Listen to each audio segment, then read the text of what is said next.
Pizza.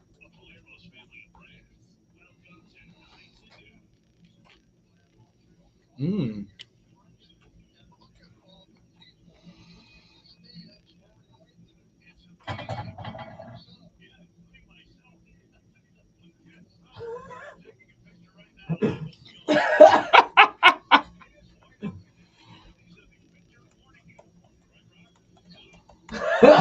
Yeah.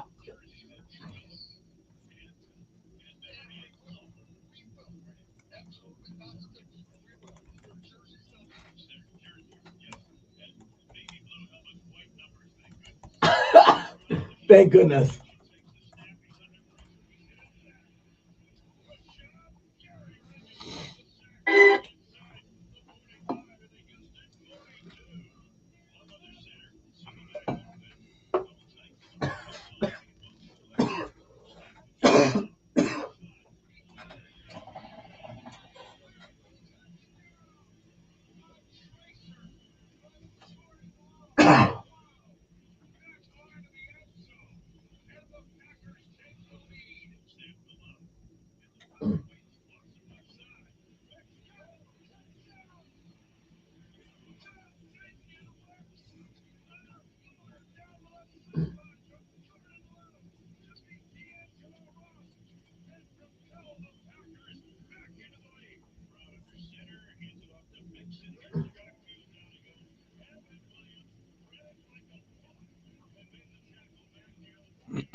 Open up the check.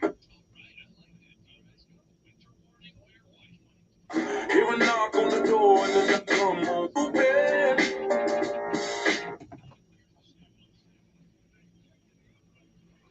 Sometimes you gotta stay stupid. Years to lose.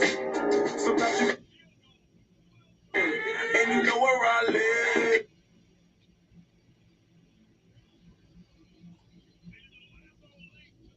Know what we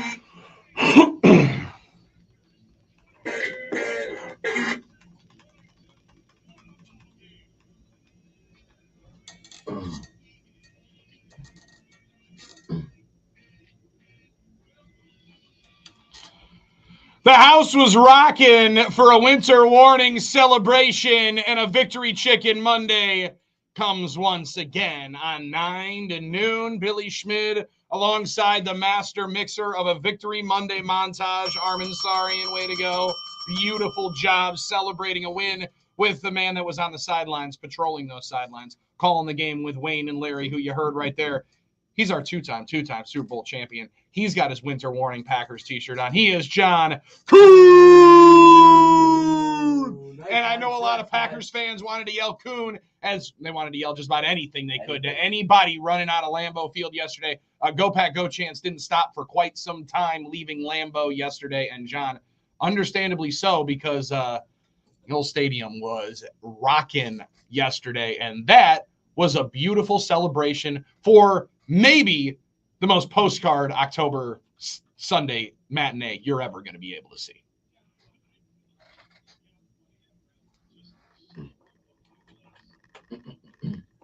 Mm-hmm. It's amazing.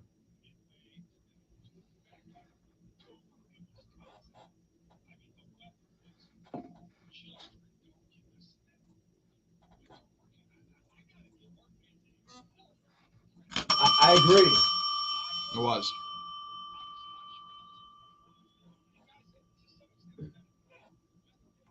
Yes.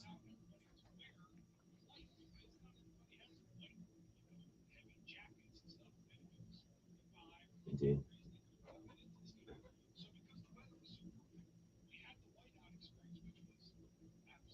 It was awesome.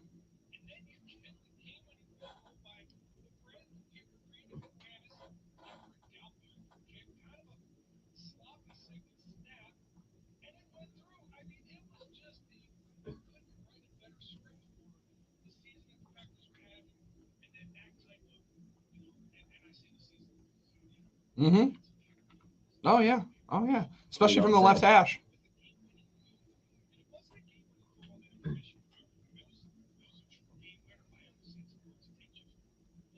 Win or lose, yeah.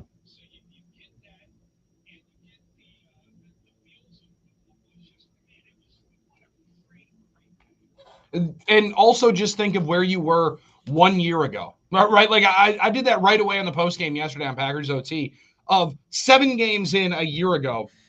You're looking for any kind of answer you can. You're in the midst of 42 days losing, consistently losing, haven't been able to get out of your own way, and you needed Brett Rippon and the Rams to come up to Lambeau for you to finally break that seal. Amidst there be a bye week in there as well. And now, are you playing your best football? No. However, you've won games, John, over the last 3 weeks, with each one basically following a different script. That's a dangerous thing for the rest of the NFC. If you start seeing a team that's gaining more and more confidence, not playing their best game, stacking up wins. And I always believe proving to yourself that you're able to win games in a certain fashion. Last week, the consternation and the frustration, and basically the first 2 days of radio shows that we did was, all right, we line up, left hash, 40-plus yards out, game on the line. How do you feel? And that was all we wanted to talk about because it was really becoming the statement of the season. And now you just proved you can win a game in that fashion. It's another notch to put on the belt for this ball club.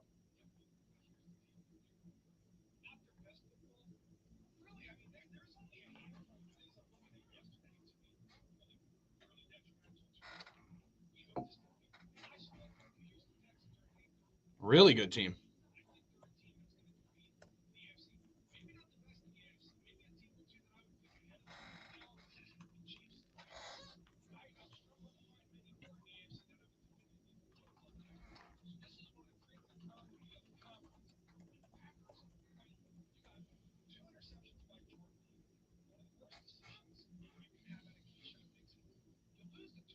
Three Mm-hmm. and yet you still felt like I felt like they were in control for the majority of this game, even being down 3-0 in the turnover category. Very impressive by this Packer football team. Again, I go to the adjustments in the second half, especially defensively in the run game. Look at what they did in the second half in the run game, being able to stymie that. Yeah. And if you look at what Jeff Hafley's defenses have done, I don't know, the last 5 second halves, they had other teams get paid too. Mm-hmm. Other teams have great players. Other teams have good coaches that grind for 60 and 80 hours a week, just like ours do. Mm-hmm. So when they come out and they put their best foot forward, and then we're able to adjust in the second half and show, hey, we're here for 60 minutes. I mean, it's very, very impressive what we have seen.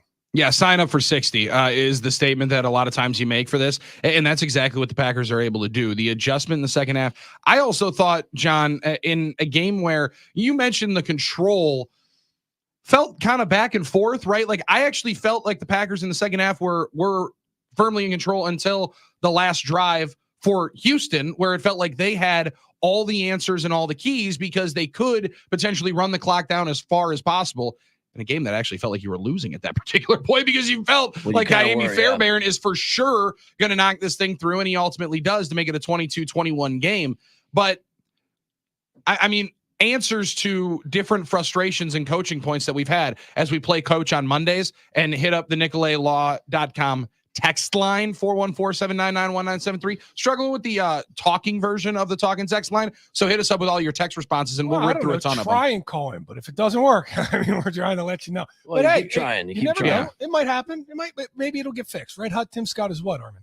He's working on it, no doubt about I it. thought you were gonna have the drop. Ready. I didn't have that one ready. No, I did, but I should have It that ain't ready working. all the time. I can break that news for you. It ain't working. Oh, but it's not gonna work. Okay. No, listen, done back to back shows here. It ain't working. But when you're sitting in here finding different answers to John last week, how are we going to be able to get stops if we don't get turnovers? In a game that you don't get turnovers, you start forcing a hell of a lot of pressure on one of the most poised pocket passers in football. I did not have them holding CJ Stroud to his fewest passing yards in the NFL on my bingo card yesterday. That was amazing. That was amazing to me. Obviously, the pressure came from different angles, but the secondary really played well, and it seemed like they really confused him in the pass game. I don't know what it was. You can break it down, guys, but yeah, John, that was really, I think, the remarkable part of the game, the star of the game for the Packers. We broke out the almost identical pass rush game plan that we had against the Tennessee Titans. Picks, stunts, 7-up mugs, stuff that teams have done to us and given us problems with. We have just, hey, well, let's adopt it. Let's look, let's watch, we adapt, and then let's roll. And, you know, the NFL's a copycat league. And who cares if somebody else found it first? You can go out there and implement it, and that's what they did. And, boy, you get those pick stunts with Eric Wilson in the middle with Kenny Clark and, you know, Edgerrin Cooper and Eric Wilson. I mean, the pressure, it just worked flawlessly. And I'm watching these offensive lines, Tennessee and yesterday Houston. I think to myself, man, these guys don't know what's coming. These are not the, you know, groundbreaking, the most complicated things, but they do apply pressure. And even if you do pick them up, the quarterback's going to feel the heat because somebody's going to be on an edge and somebody's going to be moving vertically past the quarterback and make him step up. So kudos to Jeff Hafley for bringing that aggression to our defense that we so desperately wanted. Yeah, and shout out Titus Howard for falling down on Rashawn Gary's sack. Yeah, hey, man, listen, you got to ultimately get some breaks. In good fortune, you sometimes create some of that own good fortune. Create that. The Packers created him falling down because he had to get off the ball too fast. My man was stressing out. My man was stressing there on the corner. And I'm glad you got him one finally. You know, I was happy to finally see get that. one. Yeah. I also like being able to watch Kenny Clark. You mentioned Kenny Clark, Eric Wilson combo on the one sack. Kenny Clark's just blowing up the middle of the defense. Now, run defense. That's a different one now. That's a little different story. We're going to talk about run defense. Joe Mixon running better than I've watched him run in quite some time. As physical and just breaking tackles left and right, John. I don't have the full stats in front of me on the amount of yards after contact. Right. But it felt like out of the $115 that he ended up running for yesterday, significant portion of it was after contact because the Packers were there. He just made some great plays, and ultimately his two tugs were the only offense that Houston was able to generate with only 10 completions on offense. Yeah, he's a stud. He's definitely one of the better running backs in the NFL. And what I felt was in the first half, he had some ability to get to the second level with a full head of steam. Yeah. If you saw the second half, there was a lot of jump cuts that needed to be made because we had guys in the appropriate gaps, and you know, just a simple adjustment here or there. You send a receiver in motion, and now your gap goes from the B gap to the A gap, right? And little things like that mean all the difference in a football game. And Edgerrin Cooper just continues to show us why they took him so high in the draft that they didn't. He's going to end up being a stud. Mark my words on that, guys. He's going to end up being a stud. It's going to still take a little bit of time. He's still not quite there. But this is a guy that, remember, first game of the season, completely out of position. Saquon Barkley runs in for a free touchdown, right? These are things that you now have to develop players throughout a season, and you don't just get that off season and that preseason to be able to develop them and have them hit the ground running as rookies. You got to develop them during the season, which means bumps along the way. But he keeps progressing each and every week. And his Packers defense, you know, because of him and because of the makeup at the safety position, they keep progressing each and every week as well. Yeah, and run D and pass D so different. I saw a tweet by the great John McClain, the great the football sports writer in Houston for like 45 years. I've never seen one offensive line, talking about Houston, being so good at run blocking and so bad at pass blocking. It did seem like that way for a while. I mean, we talked about how great the Packers defense was stopping Stroud, but they had a lot of trouble with the run D. But I guess that's when, it's a totally different thing, right? I mean, you're talking about disguising coverages and disguising defenses, but it's totally different when you're talking about run defense, obviously, right? So it was an interesting game in that regard yesterday to try. And I think what was so great about the win yesterday for the Packers is there were so many imperfections in that game, but they found the way to win ultimately. And that's what you want to do, especially at home. I mean, the offense turned the ball over 3 times. That was Houston's entire twice. Offense. Twice. I'm sorry. Yeah. I'm sorry. The third one was, and then the other special teams mistakes, except for Daniel Whelan having the greatest day I've ever seen a punter have. Daniel Whelan, and I saw David Bakhtiari put this out yesterday, is Daniel Whelan the best player at his position? Like the best player on the team in regards to where he is at his position in the NFL? I think he's one of the best punters in the league right now. I think you have to say that. Well, he definitely flipped the field multiple times. And I gave him a shout out after the game with Wayne, because and not just he, but the entire punt team, when you kick a ball, and he had a 61-yard net at one point in time. He kicked it. They snapped it from the 14-yard line. And then the Texans started on the 25-yard line. I'm not great at math, but I believe that's a 61-yard net. To do that, you have to bomb a punt. And then you need guys to get down there and cover the punt. There's a term, it's called out-kicking your coverage. And boy, for the coverage units, for him to not be able to out-kick his coverage units when he's bombing kicks like that, that's really impressive. Oh, it's outstanding. It's amazing. And to be able to flip the field and bring some juice right back into the sideline is fantastic. I also like Ryan from the Wood said, was at the game yesterday, great atmosphere, but when are we going to be done with Reed returning punts? Let's just stick Nixon back there. Little Department of Corrections on that. That was Keyshawn Nixon back there on the Peter issue call, John. Now, you've been on special teams. You can call that a lot better than I can.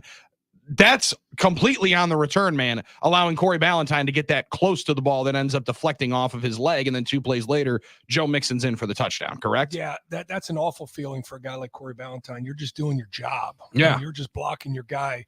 And you got to block your guy all the way through the whistle. Because here's the deal. If you don't hear a Peter call, if you don't hear a poison call, and what that is when the returner knows he's not going to catch it, he needs to yell that. When you hear that, you immediately run to the sideline.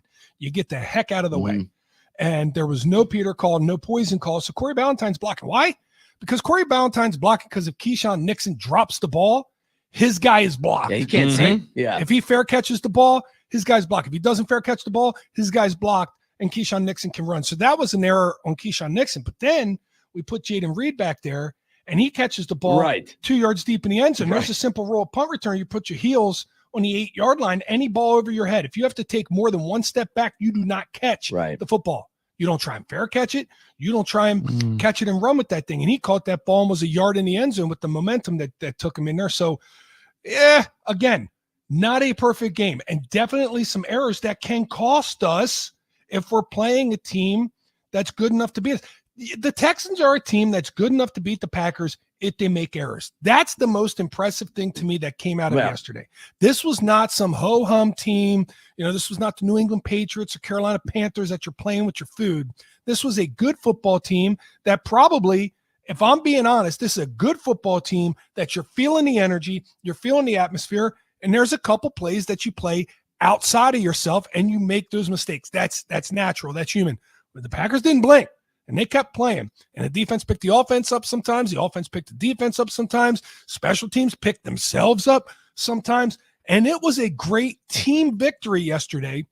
Not a perfect, complete game. Not a game that we saw last week against Cardinals, but a very good game by a good football team. Yeah, that's what makes this game such an enigma. In a lot of ways to analyze it on all 3 phases. Special teams had the great with obviously the winning field goal, but with Whelan, but then the bad, right? The defense was great, stopping Stroud, but had trouble with the run. Jordan Love had some great big plays, touchdown passes, but then he had a couple interceptions. But ultimately, it's a win, and that's the most important thing, and that's what matters when you go 5-2 at home. So I think Jaden Reed was just trying to channel his own Parker Washington. He was watching that London game, watched my man return it from the 4-yard line to the crib.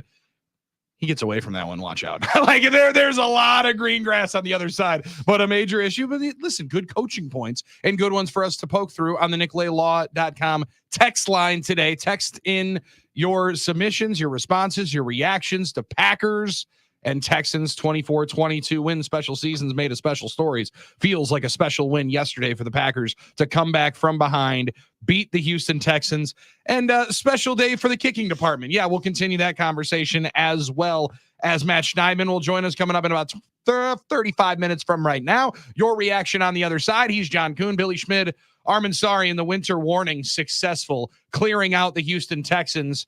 Now we sort through the rubble and celebrate on a Victory Chicken Monday with you on 9 to noon.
24-22, Packers beat the Texans. It's 9 to noon on the game. John Coons right there. I'm Billy Schmidt. Armin Sarian getting some love from Supper Club Mark on the NicolaLaw.com text line today, 414-799-1973.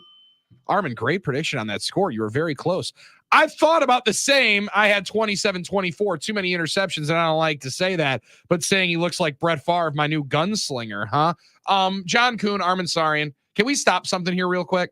Can we finally put something to bed? Oh, I can't. I know we need to end this Brett Favre slander. Thank you. Okay. If Jordan Love's career, I mean this wholeheartedly. If Jordan Love's career ends up half as good as Brett Favre's, we will all be remarkably lucky to witness.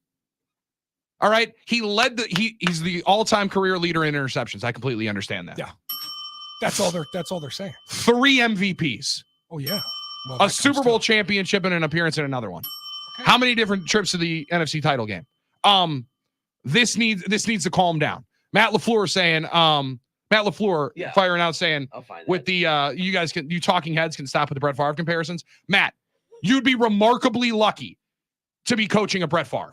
That needs to calm down here a little bit, John, because I understand that the transgressions after his playing career in Green Bay, there's a lot of people that have a lot of feelings about Brett. We're talking about football. On the field. Yeah.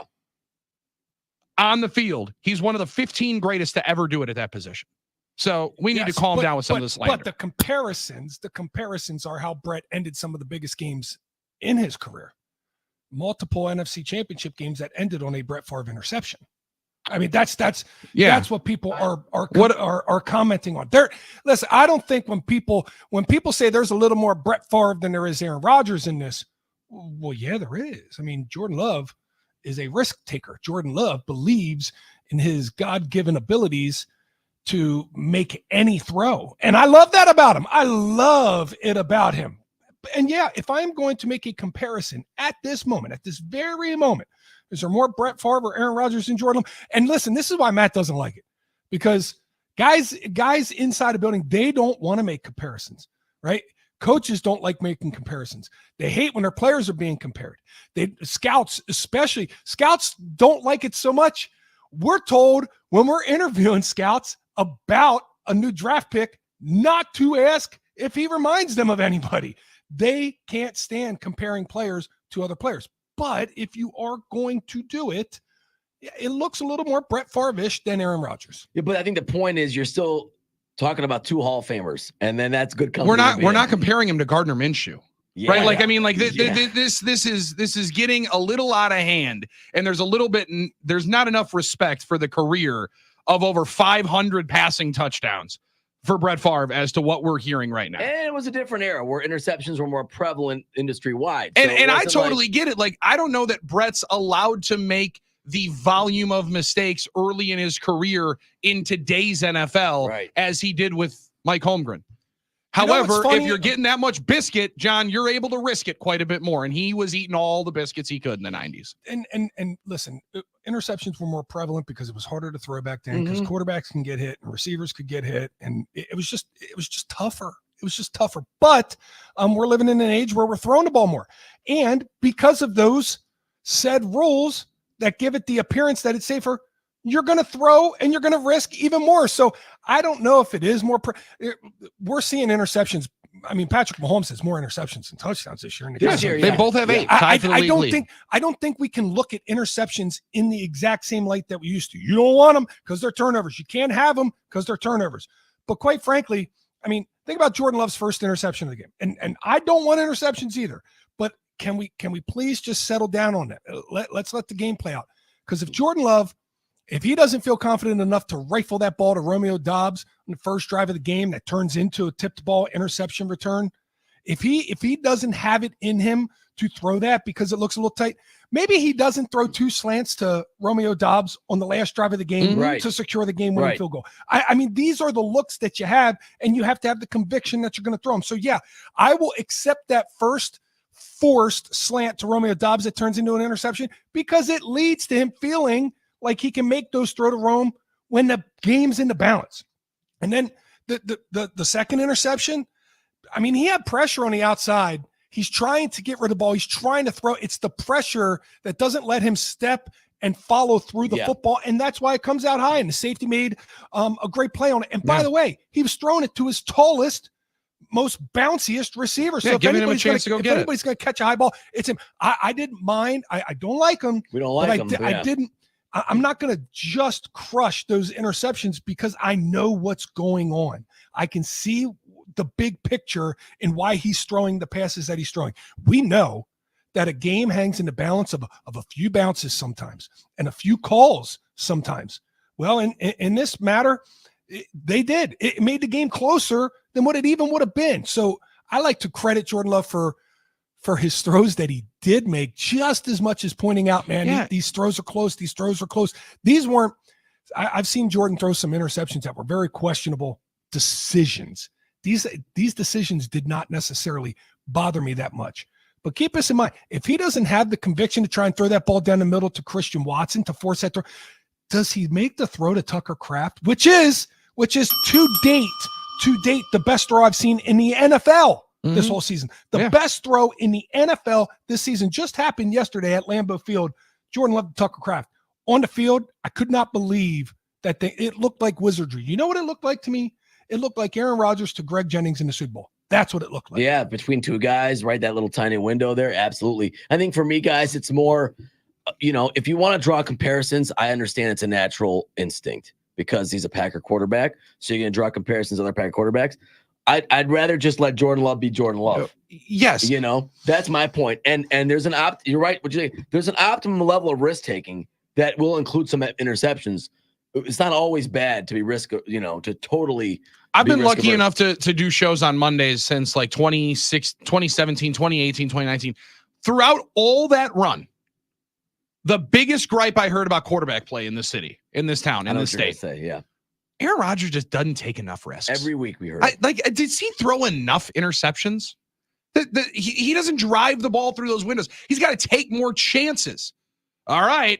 Yin and yang. When are we coming back down to the mean? Because, John, you're exactly right. He ain't firing that ball to Tucker Kraft across the middle, which is the best throw I've seen him make and the best one in the NFL this year. If you're not going to allow him to take those chances. And again, I get it. More Aaron than Brett, more Brett than Aaron. If he's Brett Favre, that's a remarkable win for Packers fans. Right. I want him to have both. That'd be great. Excuse me for being greedy, but I want him to have both. Yeah. I want him to have Brett Favre in him. I want him to have Aaron Rodgers in him. And guys, I think he does. I think he has a little bit of both those guys in him. That's the way it feels to me. He is phenomenal to watch, and we should just be counting our lucky stars that we got another one. No doubt. We got another one. I feel very convicted. I said this at the end of last year. I think this guy's going to win an MVP at some point in time in his career. He's at least going to be in many conversations. He is that good. Threw his 50th touchdown pass yesterday in 23 starts. His 50th touchdown pass in 23 starts.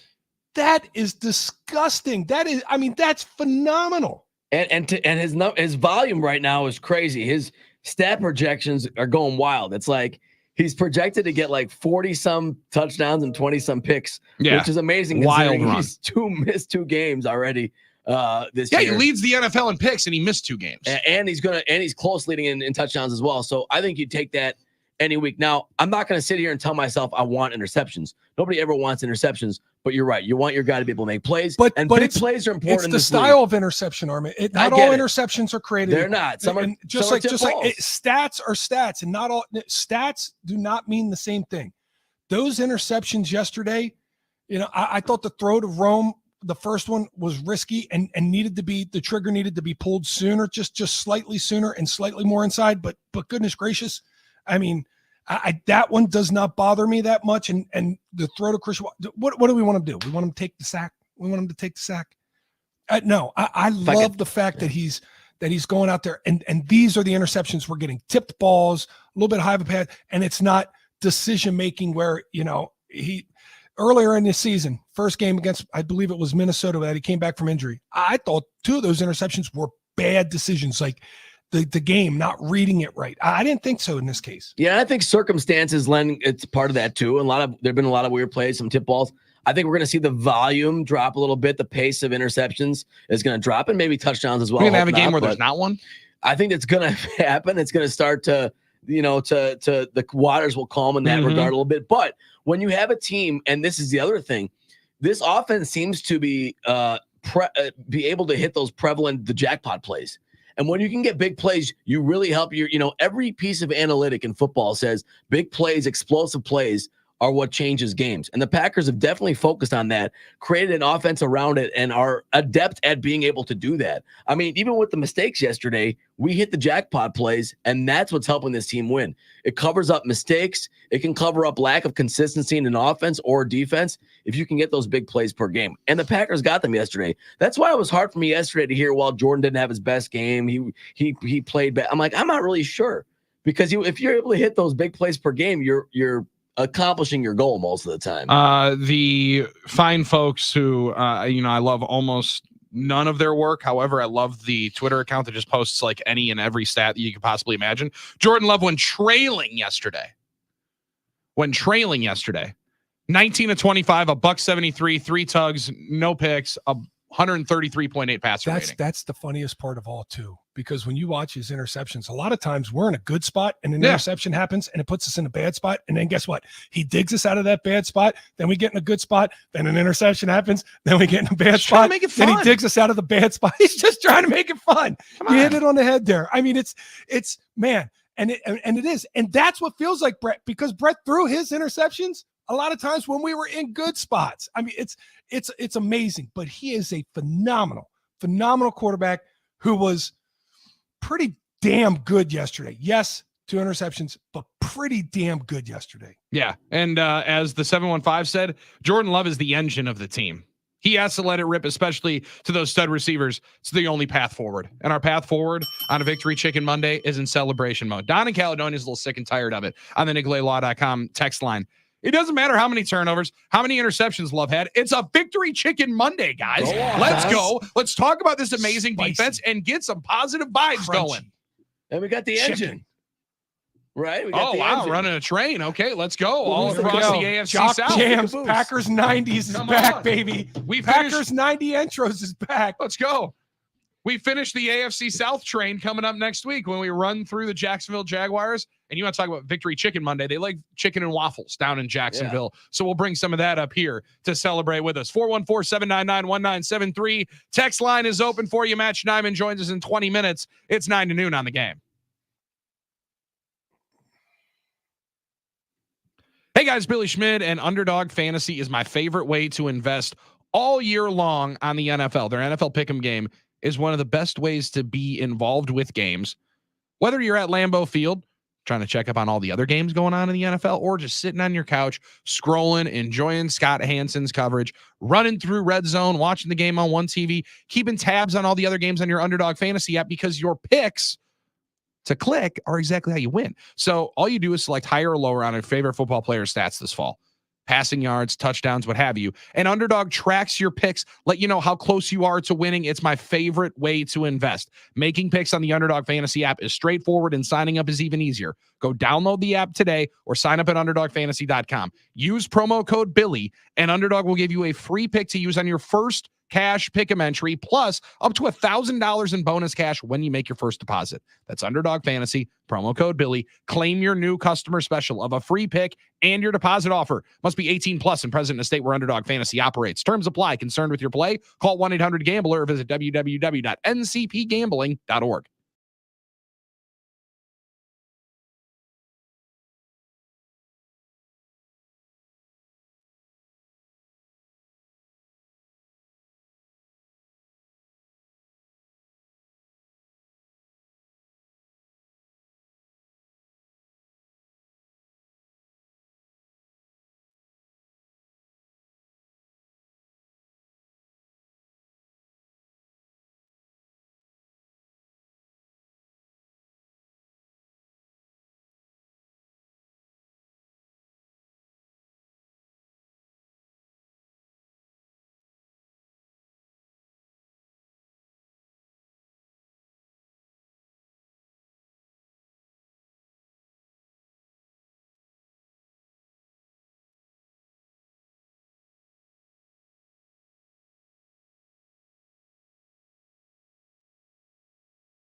Okay. All right. Let's do it then. All right. 414-799-1973.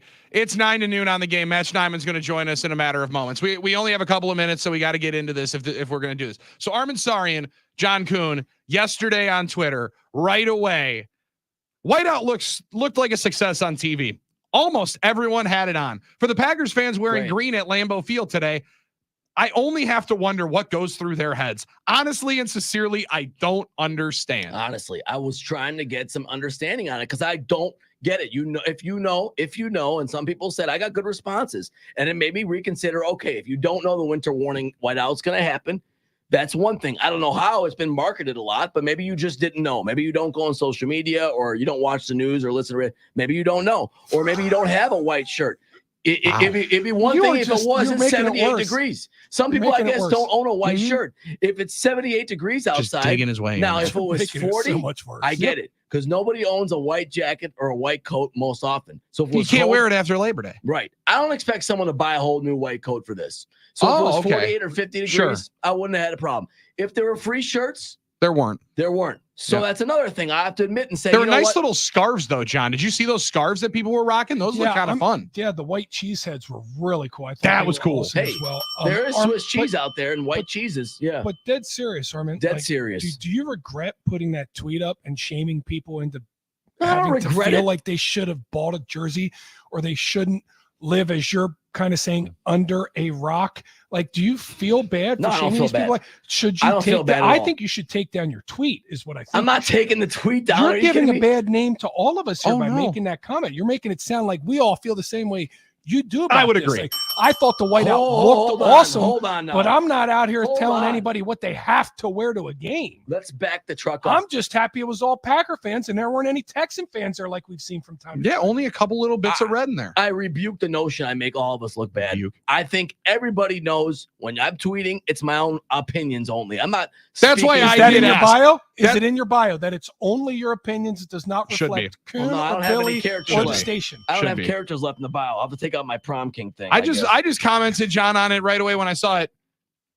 Maybe they don't have a white Packers shirt.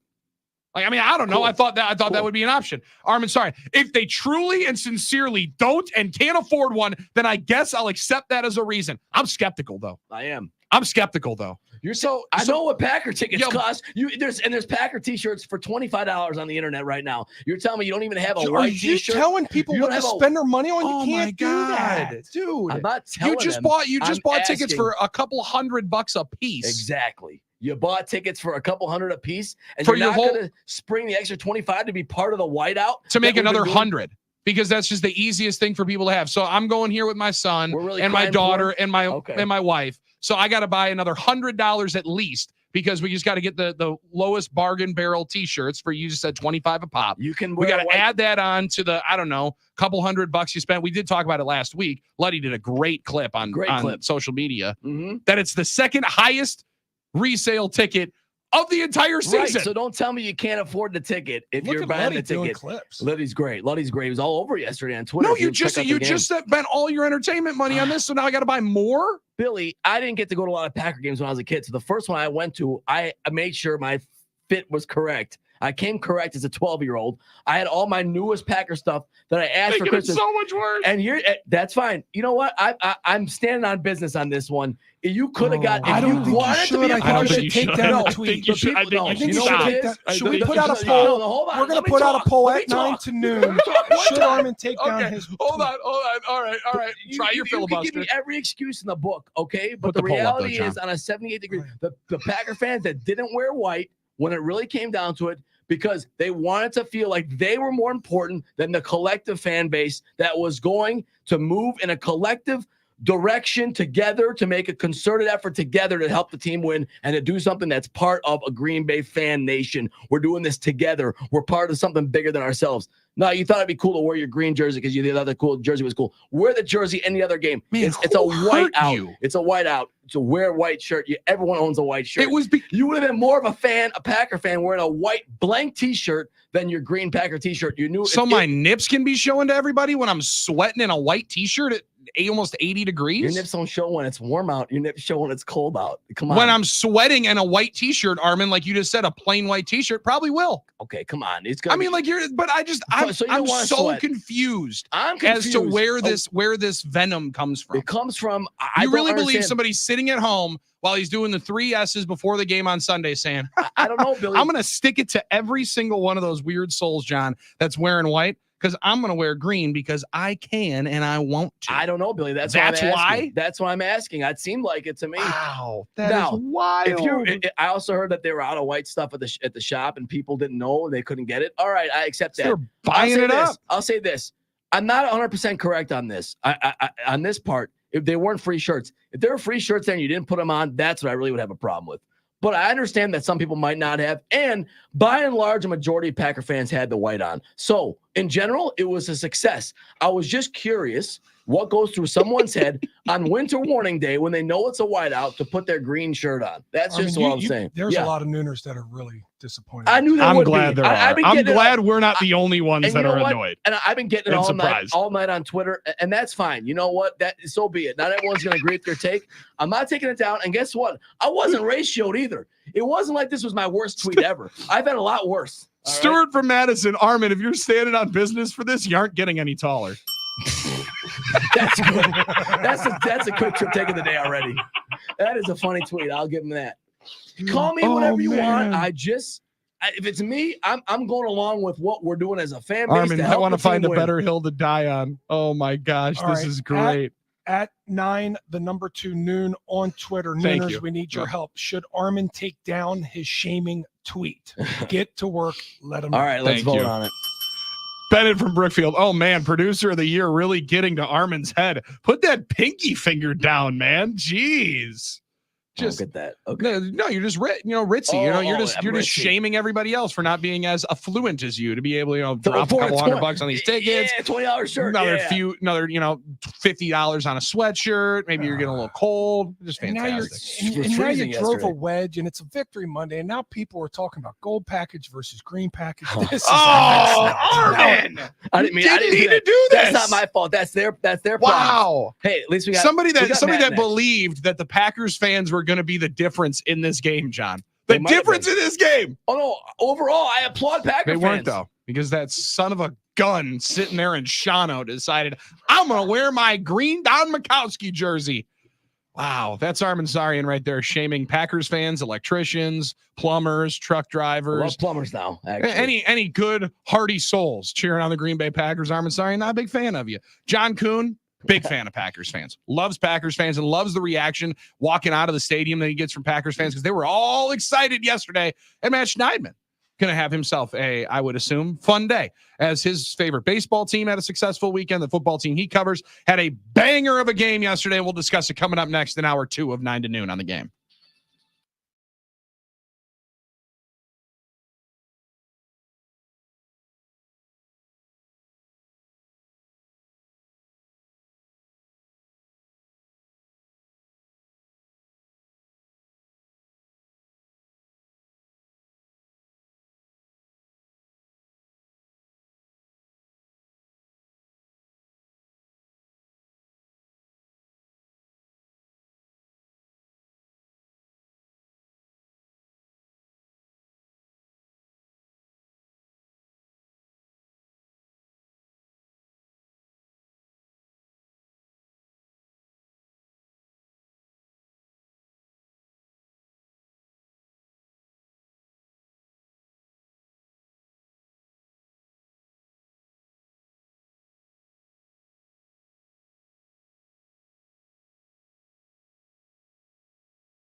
Hour 2 and 9 to noon. Brought to you by Happy Place Hemp and HappyPlaceHemp.com. Everybody relax with Happy Place Hemp, CBD, CBN gummies, also Delta 8, Delta 9, Drift Seltzer if you're looking for a very, very good time. That's Happy Place Hemp, and their promo code Billy will get you 25% off your entire order every time.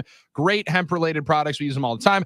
HappyPlaceHemp.com, promo code Billy to get 25% off that entire order. All right, 414-799-1973. NicolaLaw.com text line as the phones are.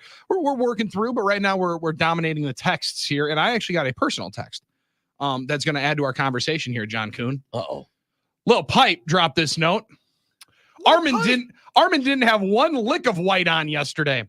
Wow. Well, he was at work, but if he was a true fan, he would have rocked the white yesterday. Wow, Little Pipe coming off the top Great rope, call, not even Jeff. on the talking text line. Okay, fine. I guess I'll wear that because in the studio producing it, I had my Packers quarter zip 97 through the game flagship staff quarter just didn't zip. want to be a part of the fun. Didn't want to be a part of the energy. No, that's fine. You know who was a part of the energy yesterday? Yeah, okay. The man that was dressed in a very, very smooth blue suit, but a nice white button-down shirt. He's Matt Schneidman of The Athletic, theathletic.com, and 97.3 The Game's Matt Schneidman Show, along with the Matt LaFleur podcast. Matt, how did you aesthetically take in the fans yesterday with the all-white? And what do you think of our guy Armin Sarian shaming the folks that did not wear white? I have a question for Armin. Where's your cute little Guardians radio calls today, big fella? See, we weren't even going to do this.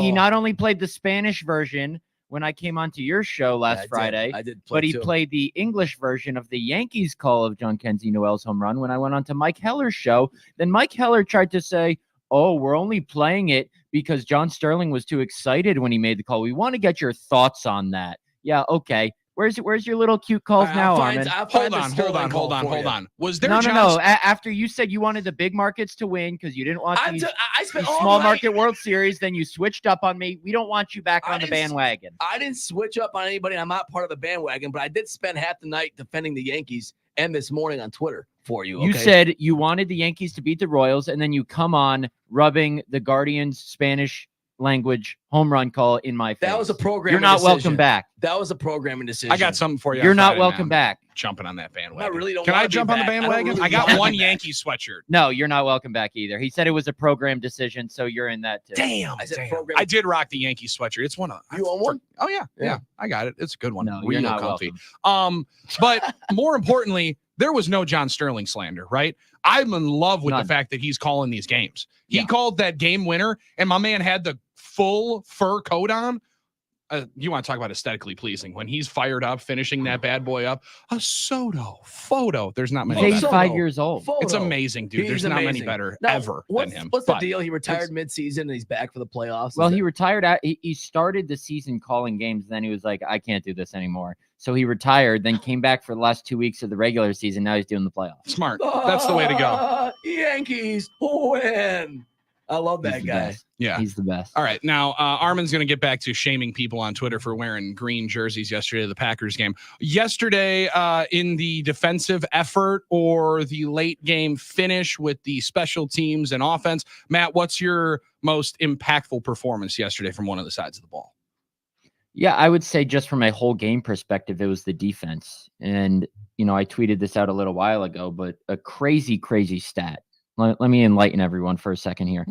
The Packers sent 5 or more pass rushers on only 17.2% of CJ Stroud's dropbacks. So that's a 17.2% blitz rate. The lowest team blitz percentage in the NFL is 17.1. So in other words, as we know, because the Packers don't like to blitz, they didn't yesterday. Yet, the Packers pressured Stroud on 51.7% of his dropbacks. The highest team pressure rate in the NFL is 42.6. That's scheming. That's winning your one-on-ones. That's getting home with 4. And I thought Jeff Hafley had a really good pressure plan yesterday. Matt LaFleur, in giving a game ball to Jeff Hafley, which I can't remember off the top of my head LaFleur ever doing for a coach in his time here, said he called an aggressive-ass game. Now, aggressive doesn't necessarily mean blitzing. Aggressive can mean a couple different things. Schematically, it can mean blitzing. And I want to point out 2 plays. So Xavier McKinney had the sack in the first quarter. The Packers throw 7 guys crowding the line of scrimmage. Preston Smith, Edgerrin Cooper, Quay Walker all drop into coverage. Rashawn Gary runs a stunt around Kenny Clark.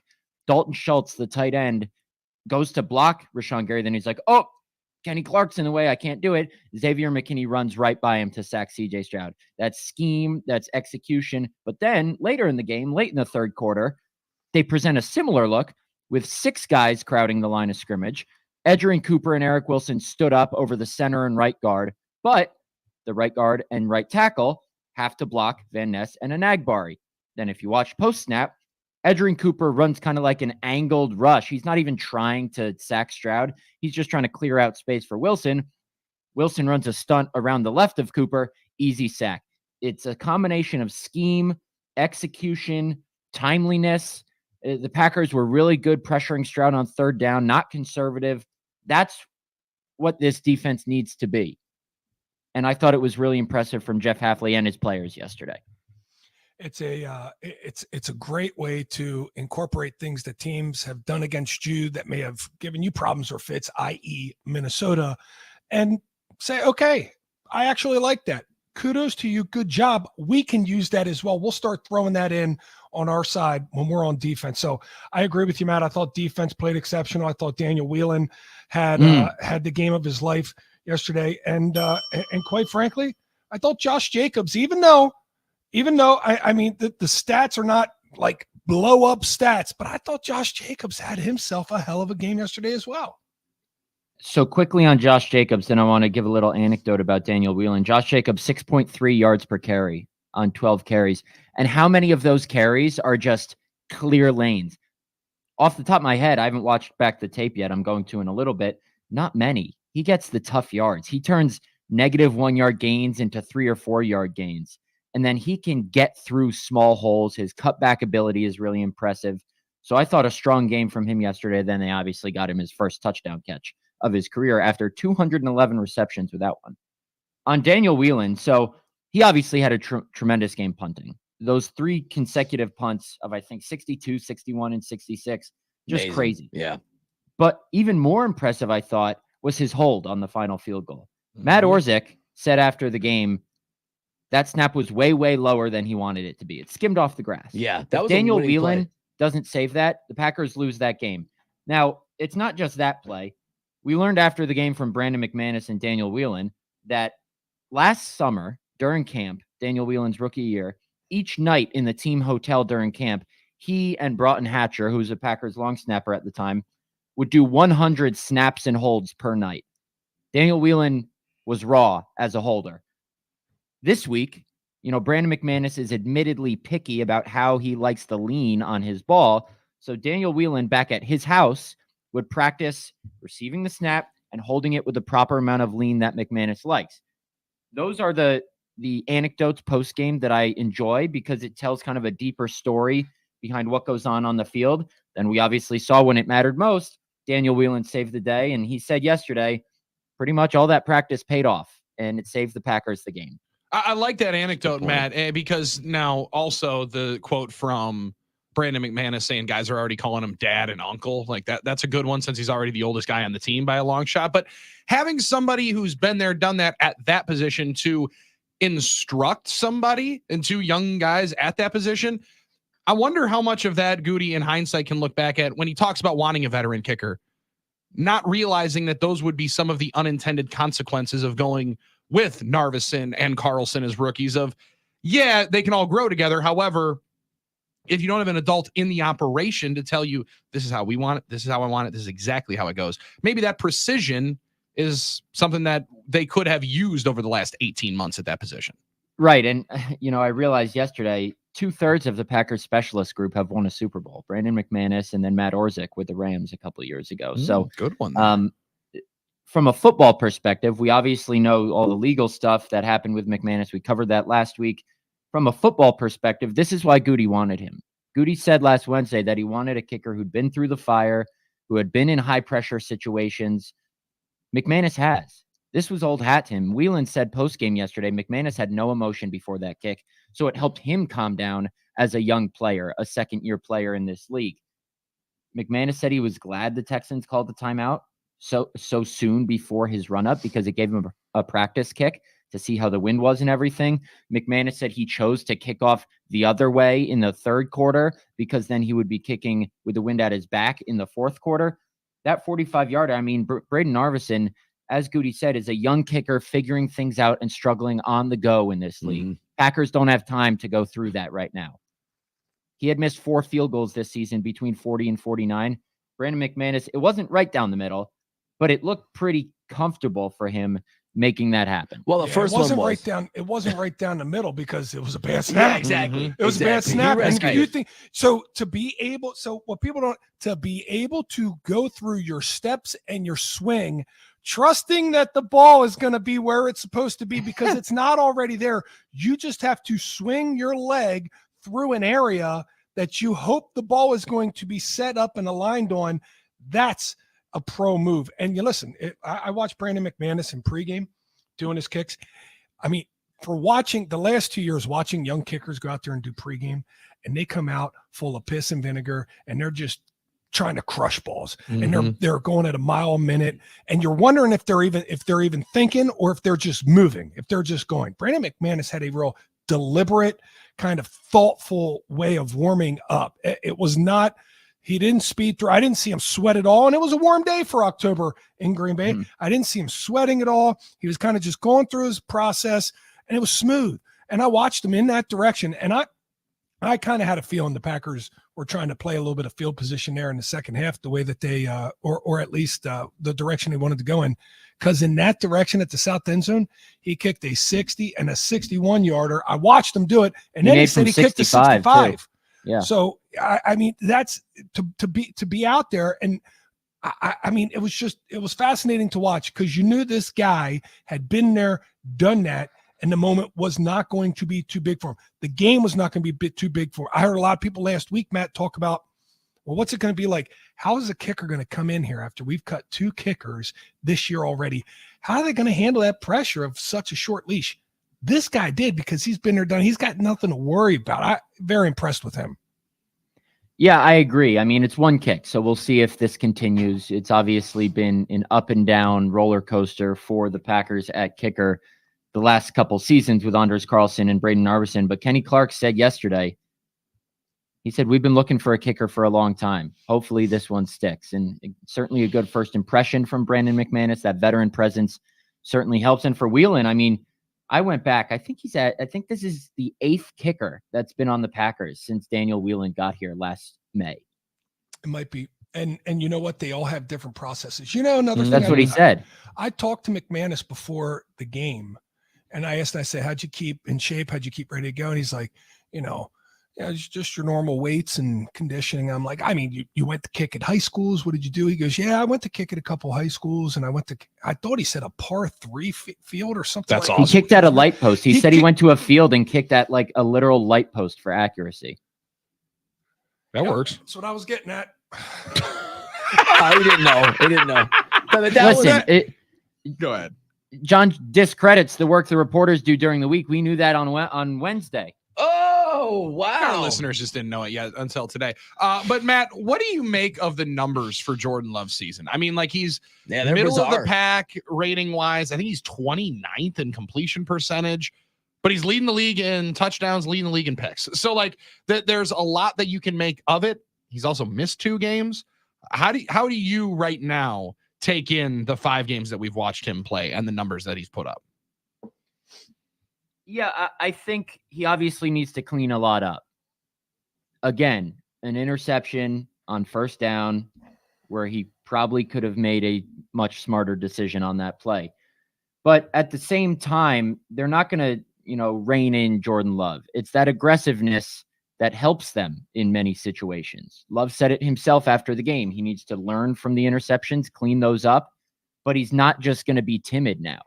That is what benefits the Packers probably more than it hurts them. But this season, there has been far too much bad to go along with the good. It's seemingly been like a little bit more good than bad. You got to get that ratio a lot more skewed. It looked, now I'd have to go back and look at the tape on the first interception. That flat defender dropped off Romeo Doubs, and that's kind of what caused that ball to pop up on the first pick.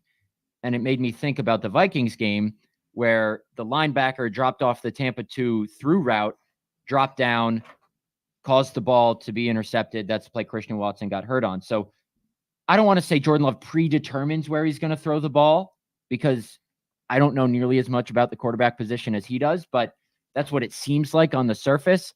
He's got to stop getting fooled by these defenders or predetermining where he's going to throw it, taking unnecessary risks on first down. I mean, he's so good at playing quarterback, and it's that aggressiveness, like I said, that helps the Packers and him in many situations, but they got to rein it in just a little bit and be smarter with some of these decisions. Speaking of ratios, how's your ratio? How's that dating app going? You get a lot of swipes? Are you just mad because I cut you off like you do to me every time we talk? Twice. You did it twice. And I teed you up for You do both it to of me them, and you 4 missed times both every of them. time I'm on And this you show. missed both of them. You do it to me more than that every time I'm on this show.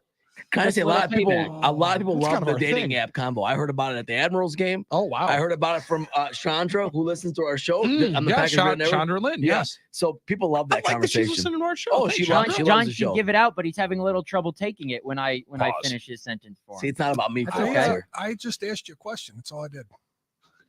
Yeah, My but it's not popcorn. about anything really people care One about. of I those don't think. Glazers. I They would. love I the I've been conversation focused last on my week. I've been last focused on my job this weekend. They loved it. He, John, Okay. he's Go ahead, just Billy. really into his career right now. That is a great statement on dating apps. I'm just saying. No, Back to the 100%. Jordan Hey, Love you know interception. what, Long walks Matt, on the beach are my job. Matt, don't let anybody tell you that your career is not the one that you should be taking the most I'm not even priority. talking in, all about right. that. I've had a lot of those conversations. When you look at the Packers being able to generate some more of that pressure, now, all jokes aside, it helps when the right tackle falls down to be able to get your first sack in a number Let's of go, weeks. for Rashawn. Rashawn Let's Gary. go. He earned one for sure. But them force feeding and finding new ways to line him up and get creative, something that I think we've all kind of been waiting for. I wonder if, and this is maybe something that you guys could be able to ask, is that natural evolution of the defense, or is that just, hey, we're not generating enough heat, we got to be able to force him into some of these spots? Or is this a wrinkle that they've been kind of holding back here for later on into the season all along? I don't think they've been holding it back, because you want to get Rashawn Gary as many one-on-ones as possible, and you don't want to wait until week 7 to do that. Jeff Hafley has made it very clear that he needs to do a better job. Not only does Rashawn Gary need to do a better job of, winning his matchups, but Hafley needs to do a better job of scheming him up.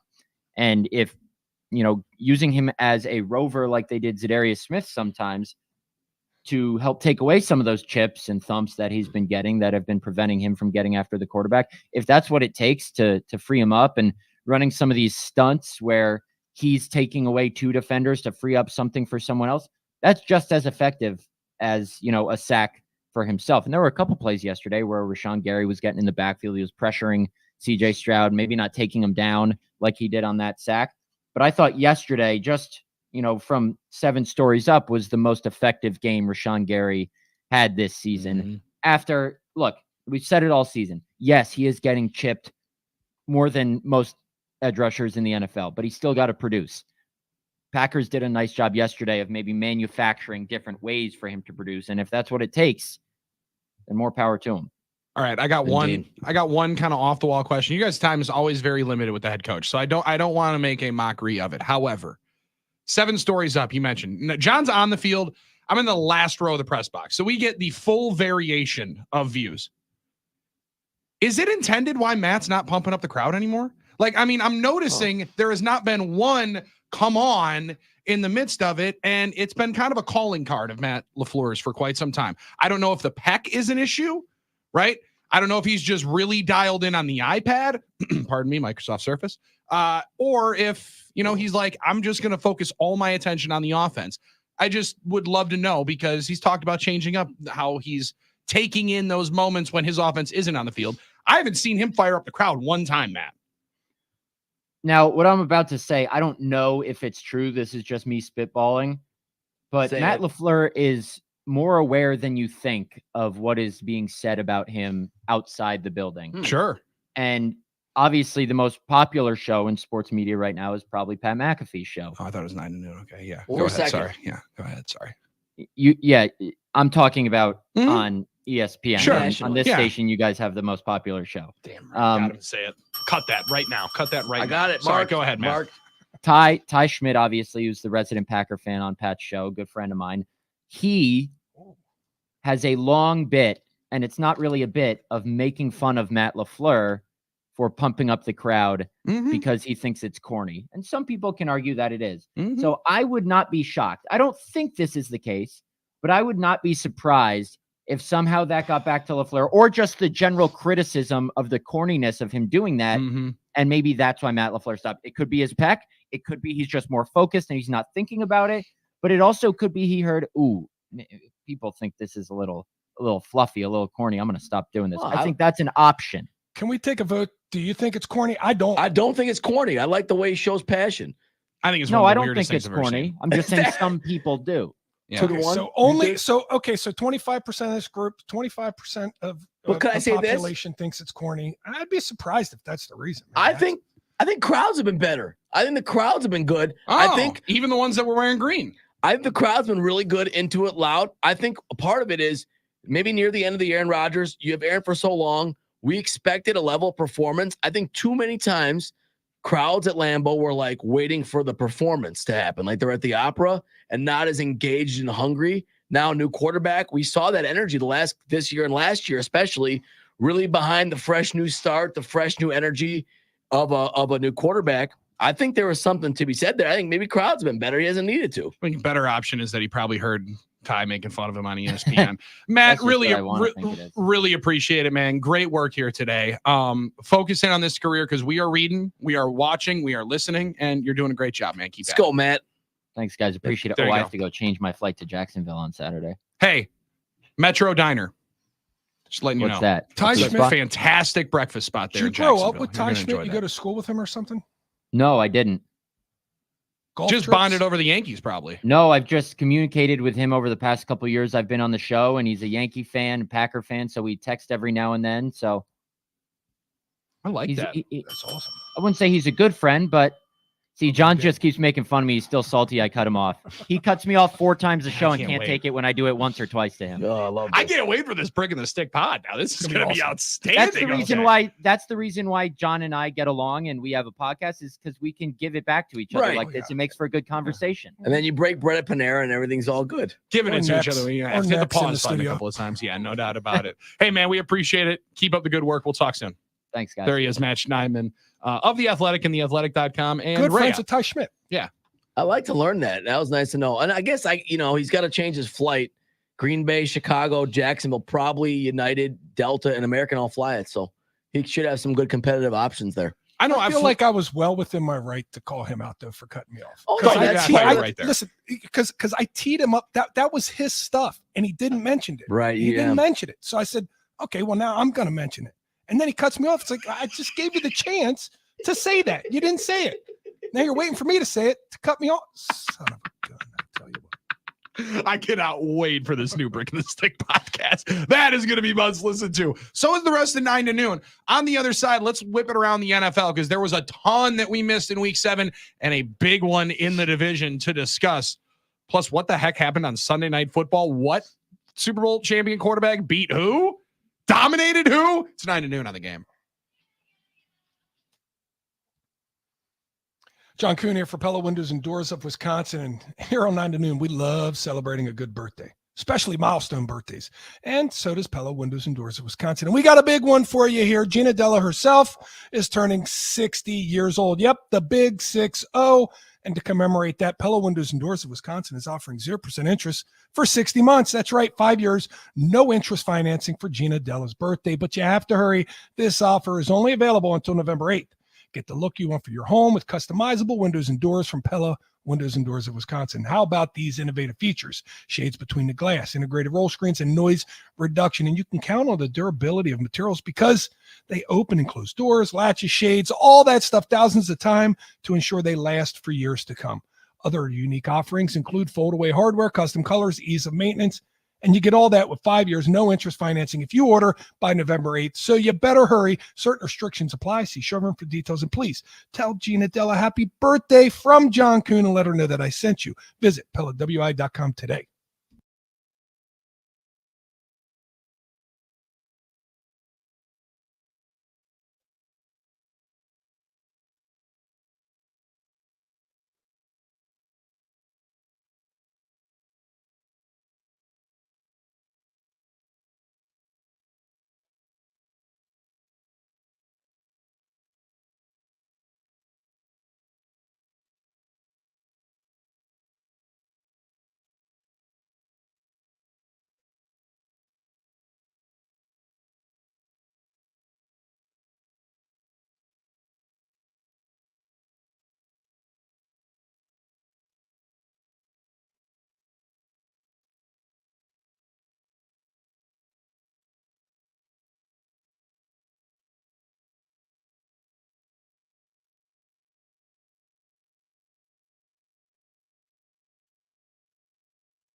9 to noon on the game. Packers win 24-22, but what else happened? Well, the rematch of Super Bowl 58. John Coons right there. I'm Billy Schmidt, Armin Sarian.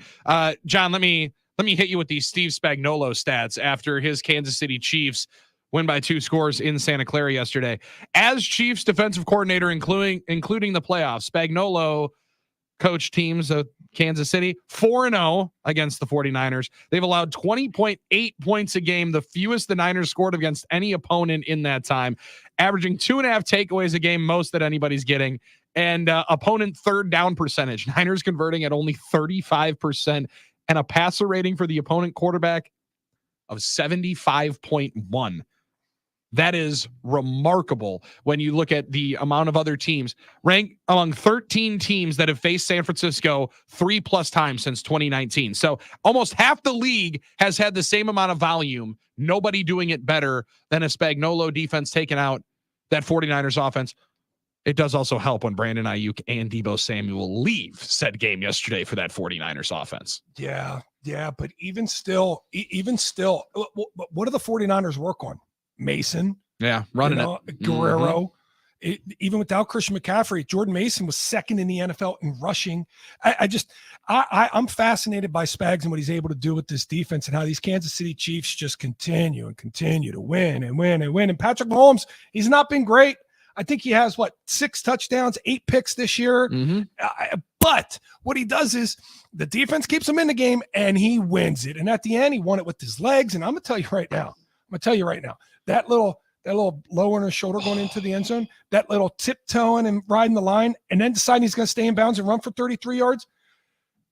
Every defensive coordinator in the league right now is saying, okay, we're going to take the penalty now because teams stop at the sideline with him, because if you give him a nudge, if you give him a shove, as we've seen happen from time to time, maybe in big playoff games, penalty flags fly and games get decided because of that. They're going to say, forget it. This is the regular season. Tee off on his ass. Mark my words, Patrick Mahomes is going to get slobber knocked on one of these plays around the sideline in one of these next coming weeks, because defensive coordinators are going to coach that into, they're going to say, don't let this guy run for 33 yards. But he does it, and he's magic. It's funny. The Chiefs defense keeps him in it, and Patrick Mahomes finds a way to win. Fascinating stuff out of Spags. And then the 49ers. I mean, when you talk about their injuries right now, Billy, I don't doubt the 49ers are going to make a push for the playoffs. But they don't have they're missing half their A team. They don't have Deebo, or they didn't have Deebo for majority of the second half. Of the game. He left with an illness, I believe was what they called it. Ayuk looks like he tore his ACL. That was a nasty hit. And then Christian McCaffrey has yet to play a football game. So this is a team without some of their monstars. I mean, they've come back down to earth. Yeah, I mean, they have less than half of them. They have Trent and Kittle, who you could argue were the most difficult to get going, right? Like, Kittle seemingly dominates games in which they're going to blow out, right? But for him to be your number one receiving option, good luck. And now also with Ayuk, who you missed all of training camp debating the contract, and for Deebo to be as kind of hit or miss as he ultimately is, it's remarkable. Now, somebody that may have had Patrick Mahomes 23-1 to score the first touchdown was a little bit more salty when he scored the third touchdown for Kansas City. But John, you're exactly right. He's going to get absolutely smacked one of these times, because now teams are going to be sick and tired of Mustafa did a great job when he walked up to the press after, and he's like, yeah, I tagged him earlier, but only people are going to remember is the one where I'm laying on my back and he's standing over me in the end zone. So I'm going to stick him next time. He had an opportunity to do what every defender's dream is in the NFL, and that is get a shot on Patrick Mahomes straight up and down. But here's the danger. Here's the danger of this. If you go in there and you lower your shoulder and you hit Patrick Mahomes and he lowers his shoulder, you hit him helmet to helmet, you're getting fined $50K minimum. That's the face of the $50K coming for that direct deposit, and it's just coming right out of your check. And don't even worry about it. Yeah, and I mean, good luck when you're one of the minimum guys on that That's team. That's a game check. That's more than your game check, probably. I also did not see Kareem Hunt being the best position player for Kansas City. They did not forecast that in the middle of the season for him to be their best guy. They just find a way. And here's another thing about Kansas City that you're going to see. They're going to go out. They're going to make a move like they did for Kadarius Toney, like they did for McCall Hardman. Hardman. Yep. That thing just kind of. It's a hard one to say. Yep. McCall Hardman. that is a hard one to Yeah. say. Like they did the last 2 Yep. seasons. Mhm. They're going to do something like that again. Not going to be Devontae Adams. He's gone, but they'll find somebody. They'll find a target. They'll find a receiving threat for him, and then they'll get Isaiah Pacheco back. And then all of a sudden, you're going to be like, the hell is going on here? Here goes the Kansas City Chiefs right at playoff time playing their best football. I mean, teams in the AFC better start trying to get some losses in that category, because if the playoffs go through Arrowhead again with this team, Good luck. it just might be a third straight Super Bowl appearance. And we can't have that. We need the Packers legacy to be intact. Now, what if Kadar Holman was covering McCole Hardman? Would that be a tough one to call? That would be a tough one. Yeah, That would be a tough one. What'd you say, If Kadar Holman was covering McCole Hardman. Kadar Holman, yes. Covering Nicole Hardman. Did you know Kadar Holman was up here with the Ravens, and then we just saw him this past week with the Texans. Similarly, Devontae Adams in the last week lost to Pittsburgh, got traded to the Jets, and then lost to Pittsburgh. It's wild. Yeah, we got more on that game coming up. And you mentioned the Kansas City Chiefs got to make a move. One guy they're not going to go get, Amari Cooper. One thing he got into the end zone yesterday in his first game with Buffalo. A lot more around the NFL before we hit the investment window with You Better You Bet in 20 minutes. It's 9 to noon on the game.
That is the quarterback for the now 2-5 New York Jets and 1-3 on the road as they drop a game yesterday to the now 5-2 Pittsburgh Steelers, 37-15, the final on Sunday Night Football.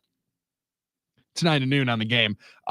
Russell Wilson starts about as rusty as Russ could have looked, John Armin. And then into the second half, into the late stage of the second quarter, second half, he completely unlocks George Pickens for $111 and a score. Najee Harris runs for 100 and a score. And the Pittsburgh Steelers beat the brakes off Coach Brick's New York Jets in the second half. John, the accountability is right there. But Aaron's kind of right. He kind of just has to play better. Otherwise, they're going to have no chance to win these games, getting outscored 24-0 in the second half. This is, and it's a bummer. I really wanted to have something to be invested in the AFC side. And Aaron going to the Jets was that. It was something fun to get excited about. And I'm rooting for him to do well. And I want this thing to work up there. And I want to see them play well and beat the Chiefs in the playoffs so that Packers don't have to play the Chiefs. They could potentially play Aaron Rodgers in the Super Bowl. Can you imagine that? Like awesome. That would be incredible. That's what I want to happen. It's not going to happen. It can't happen because this Jets offense is bad. Brutal. It's just so it's hard to watch in a league and in a game where they have figured out, this cover 2 shell, and then they figured out how to get pressure with the cover 2 shell, and then they figured out how to slow down or mitigate run games with the cover 2 shell. You said it right there, Aaron. You got to run the football, but you got to be dedicated to running football, and you got to have. I mean, look at Matt LaFleur, Kyle Shanahan, Mike McDaniel. Look at yesterday. Look at their run game, and look at what you have. You have this little jet sweep wide receiver that goes side to side, and that puts deception into the play. That puts doubt into the minds of the defenders. That changes the gap responsibility by 1 gap every single time he moves across the line of scrimmage. And yet they rarely do it. They rarely do it. In the run game, they need it. They need to be more creative. And in the pass game, they need to do it. They need to be more creative. And until they do that, this Jets team, they're going to continue to go out there. They're going to continue to, have a guy, make 100 yards receiving, get a couple touchdowns. Aaron's going to be high 200 passing yards, and they're going to have to do that at the end of the game because they're going to be down, because they're going to be losing these games. Yeah, it doesn't look like it's going to change, right?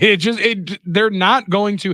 They can't run it, and they really can't stop the run. And Najee Harris was a first-round running back who didn't have his 5th-year option picked up for good reason in Pittsburgh, completely fallen out of favor. And they made him look like Najee Harris at Bama yesterday, running for 20-some carries and 100. That is the most confounding part of the Jets to me. Because John's exactly right. Their offenses can't score. So that's going to be the biggest issue. But John, I thought they'd be able to stop people. When you make it through 7 games, you kind of have a feel for where these things are at. And you can start looking at the overall rankings. And, even after last night's impressive 37 points by the Steelers, the Jets are still 7th in yards on defense and 11th in points. Before last night, they were top 5 in both. Yeah. But last night was a big table turner for them. But they're still 7th in yards and 11th in points. But offensively, they're 24th and 23rd, respectively. The offense has been, and the offense continues to be the problem with that team this entire season. Yeah, at least Aaron did say that he's going to play better. There's no doubt about it. He's not playing well enough. We'll see if a full week of practice with Devontae will help. I'm a little surprised, though, to see Russell Wilson play. I mean, he's going to be at 36 in a month. I don't know if it's going to keep happening like this, but he did reach back a little bit and find some youth, little bit of youth potion or whatever you want to call it. So that's breaking tendencies. That's unscouted.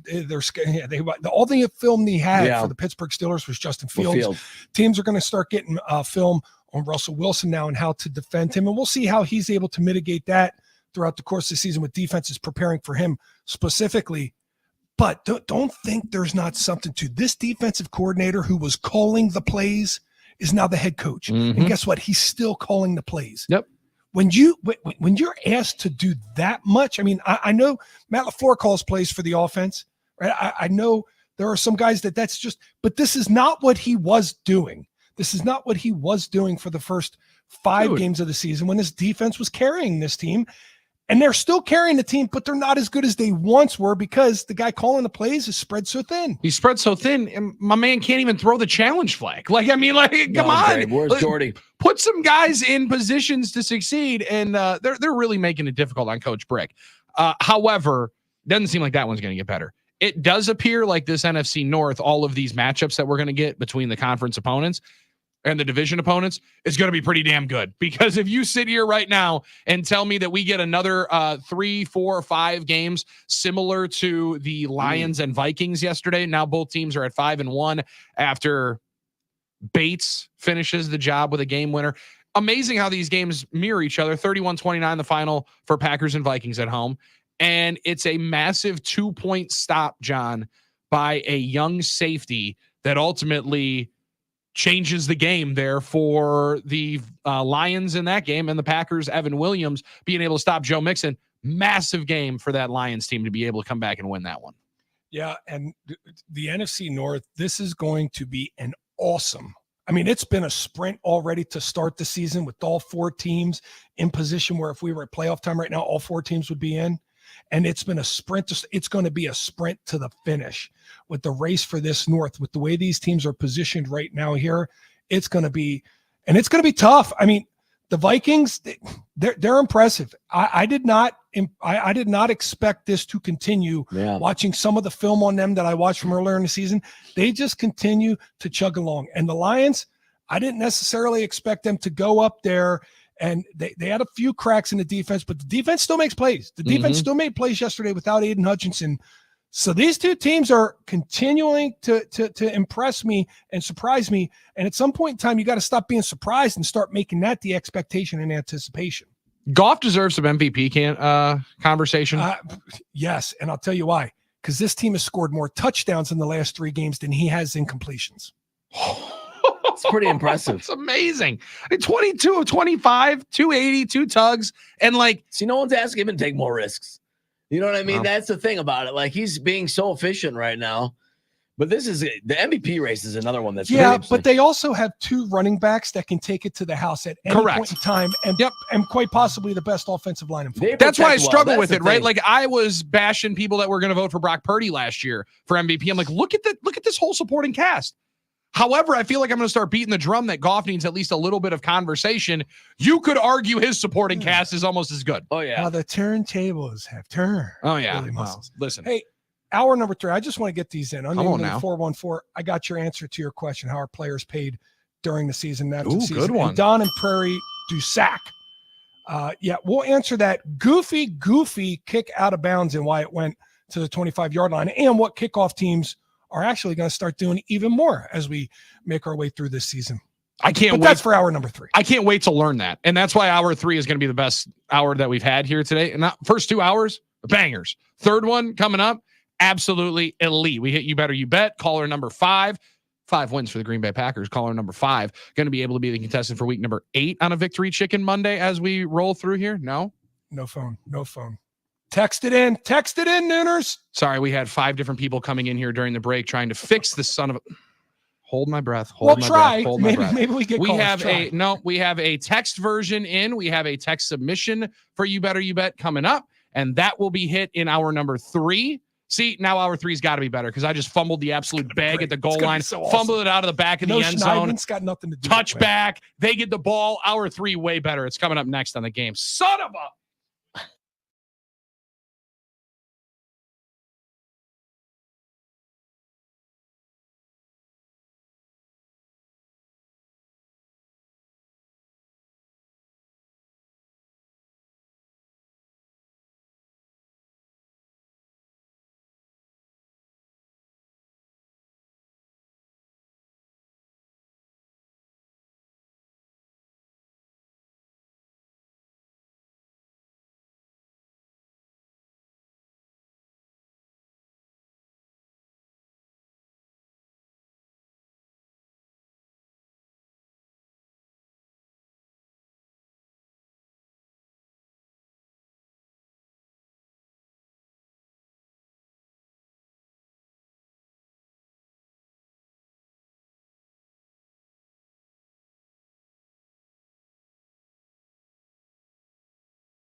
Hour 3, 9 to noon.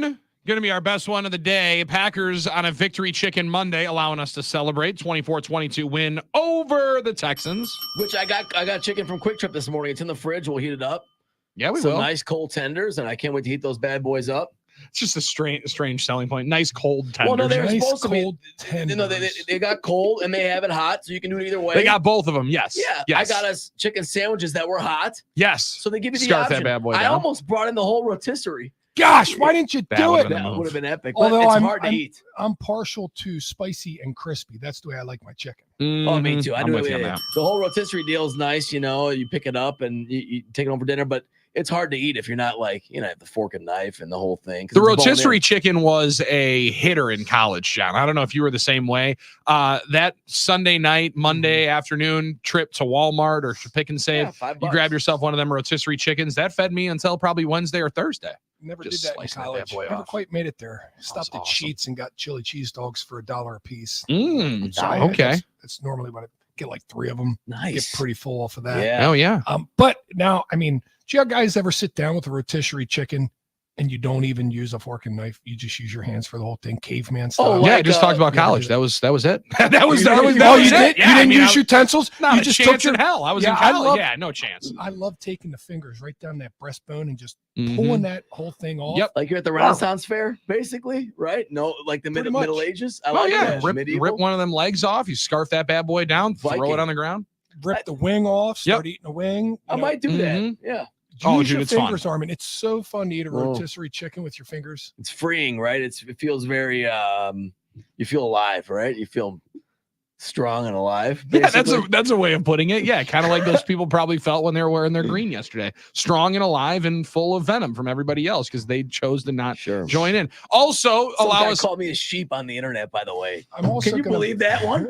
Can you Well- believe that one? That was a little asinine. I just had to say that. Oh Okay. wow, wow. Okay. Oh, on my for show. Armin, Oh. for Armin to use a word like that, that's not even thesaurus He worthy. goes- all right? All of our nooners know what that means. For you to use that word means them fighting words. Why? He's like, maybe we're not all sheep like you. Come on, pal. We're talking about a shirt at a ball game. You Come do on. kind of bang the sheep drum when it comes to fandom, though.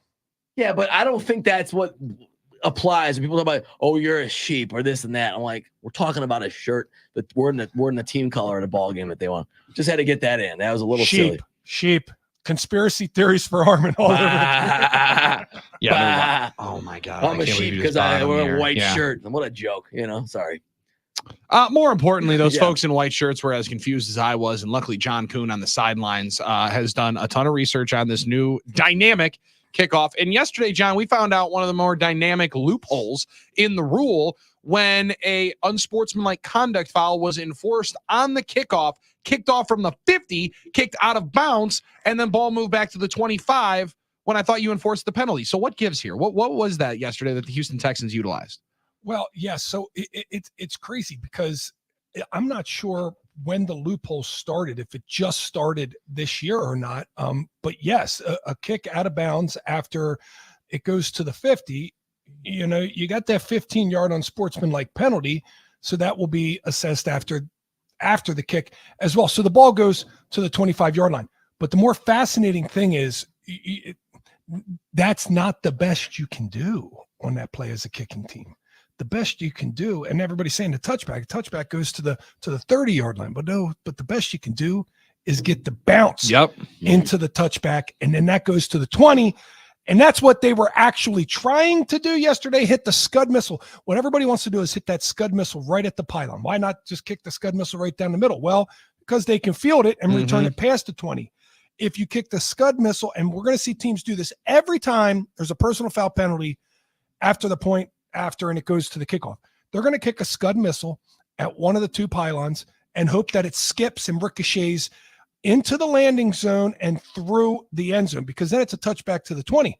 And that'd be like the greatest starting position for a defense ever, because what used to be standard operating procedure in the NFL is now a rarity. And if you happen to miss-hit it a little bit and your aim's a little bit off, if you can't hit that light post in the middle of a park like Brandon and it goes out of bounds, well, then it just goes to the 25 and it's easy peasy, lemon squeezy. we'll just roll from here. So it doesn't get reinforced if it bounces and goes through the end zone to then it would go to like the 10 because it would be added on to where the ball goes out. That would be incredible if it did, but no, it does not. Okay, so this has to be new, right? Because I can't remember the fact that you got the penalty enforced twice, where teams would kick it and then the ball move up to the 50 and then you kick it out of bounds and go back to the 25. That's because the old touchbacks were to the 20 or 25 yard Sure. line. So they just let teams. So this has always been a thing. You know, that again is up for debate, right? These rules have changed so much with this new kickoff. It's hard to get a grasp on. This is the rules that we are at right now. Mm-hmm. And like I said, we've seen already this year. Think about the stuff we've seen this year. We've seen a drop kick for an onside kick declared in a game. That was wild. We watched an out of bounds kick go to the 25-yard line. That was wild.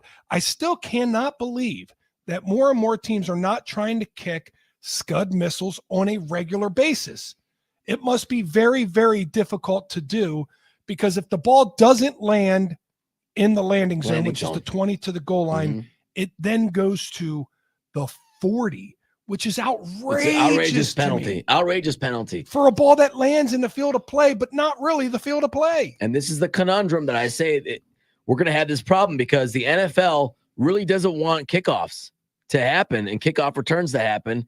But they do want them to happen. They want to make the game safer. Yeah, I disagree. But I do think they want it. I think they want it, but they don't know how to do it because they're serving two masters here. Yeah, right? They're serving football because everybody who actually loves football loves kickoffs. They know college kickoffs are unbelievable, by Yes. the way. I go back to watching that and I'm like, oh man, this is the way it should be. I get so excited watching college kickoffs because they're awesome. So we're trying to have the kickoff, but we're also trying to serve this player safety. That's my point. Settlement, class action lawsuit, and it's and which one's phony? Which one's the serving of this game safer thing? Now they will have statistics that it's safer because it is actually safer, but is it actually working? Is it actually serving the purpose? Billy, we fixed it. Me and you fixed it. Yeah, and it's absolutely foolproof. Move that kicker back to the 25. And a touchback goes to the 20-yard line. You will see nothing but returns in this league with this line. And whether you like the lineup or not, whether you like them standing at the 30 or the 35 or not, that's fine. But at least you're going to get kickoffs. Totally. I just think the league is always balancing this desire to see deep down. They don't want to admit it, but they know the main reason their sport is the most popular in the world is because one of the big reasons is because people like to see physicality, the collisions, the violence. They want to see that. And they deep down know that, but they want to try and do it under this guise of safety, but still have it, but not have it. It's a catch-22 that it's going to be hard for the league to legislate. They keep trying to legislate contact out of this game. That's an inherently, naturally contact game. So I don't know. I like your idea. Move it back to the 20. That might be an idea. But it is the idea. No, it is the idea. Like it is the easiest way to enforce and incentivize them to kick the ball in because still it is one of the most exciting plays in football where one guy who has elite skill sets in the back end makes one guy miss and he's into the open field. And it's to me, actually, as I've watched it, John, over the first, almost half of the season, I think it showcases that, right? Like it's easy to see, damn, you're one broken tackle away from housing this thing or really getting loose. And that's the easiest way. Move the kicker back to the 20 and go. John, you also say you like college kickoffs. WIAA playoffs start up next week. Just wait till high school because you can still get two players in there for a wedge. You can't go 3 in a high school football wedge, but you can still get a couple in there, combine up through, and see how far you can run that bad boy back. 2-man wedge. Yeah, I mean, hey, I'm excited for it. Shoulders up and just see if you can really open that bad boy up. There's still a little bit of that going. There's still a little bit of that. Also, WIAA, really the only loss on a Victory Chicken Monday. I mean, goodness gracious, what are we doing with these playoff seedings? Like, tough weekend for the WIAA. They struggled, not like the Packers and Badgers, who dominated victories. WIAA may have, slid feet first and then off the ramp and then got back up. Tried to walk up the ramp, fell back down. But then ultimately, playoffs are going to be awesome, and they start up on Friday. 414-799-1973 is the NicolaLaw.com text line here today, and that's where we find our You Better You Bet contestant, contrary to what I said earlier.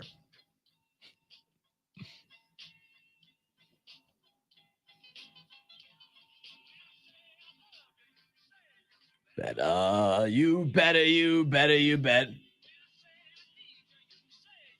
Better. You better, you better, you bet. Bet your life. You better bet your life that You Better You Bet is the premier contest here on the game to be winning, and that's why it is so dang hard to win. You got to beat the guys to eat with the guys, but first you got to beat the guys in the regular season to get to the playoffs. You roll through the playoffs, win there, then you can eat with the guys at Carnivore, Milwaukee's premier steakhouse for over 15 years. The most choice cuts of premier domestic, international Wagyu steaks. The best steaks in Milwaukee are at Carnivore. Cows actually line up to be a part of Carnivore. Like it is one of the most honored moments when they say you are going to Omar. Yes. And then they get to go and experience the over 3,000 wine and spirits that you got to enjoy and experience the Omar Choice Wine Cellar to understand all the craft cocktails that they have, signature cocktails all night long.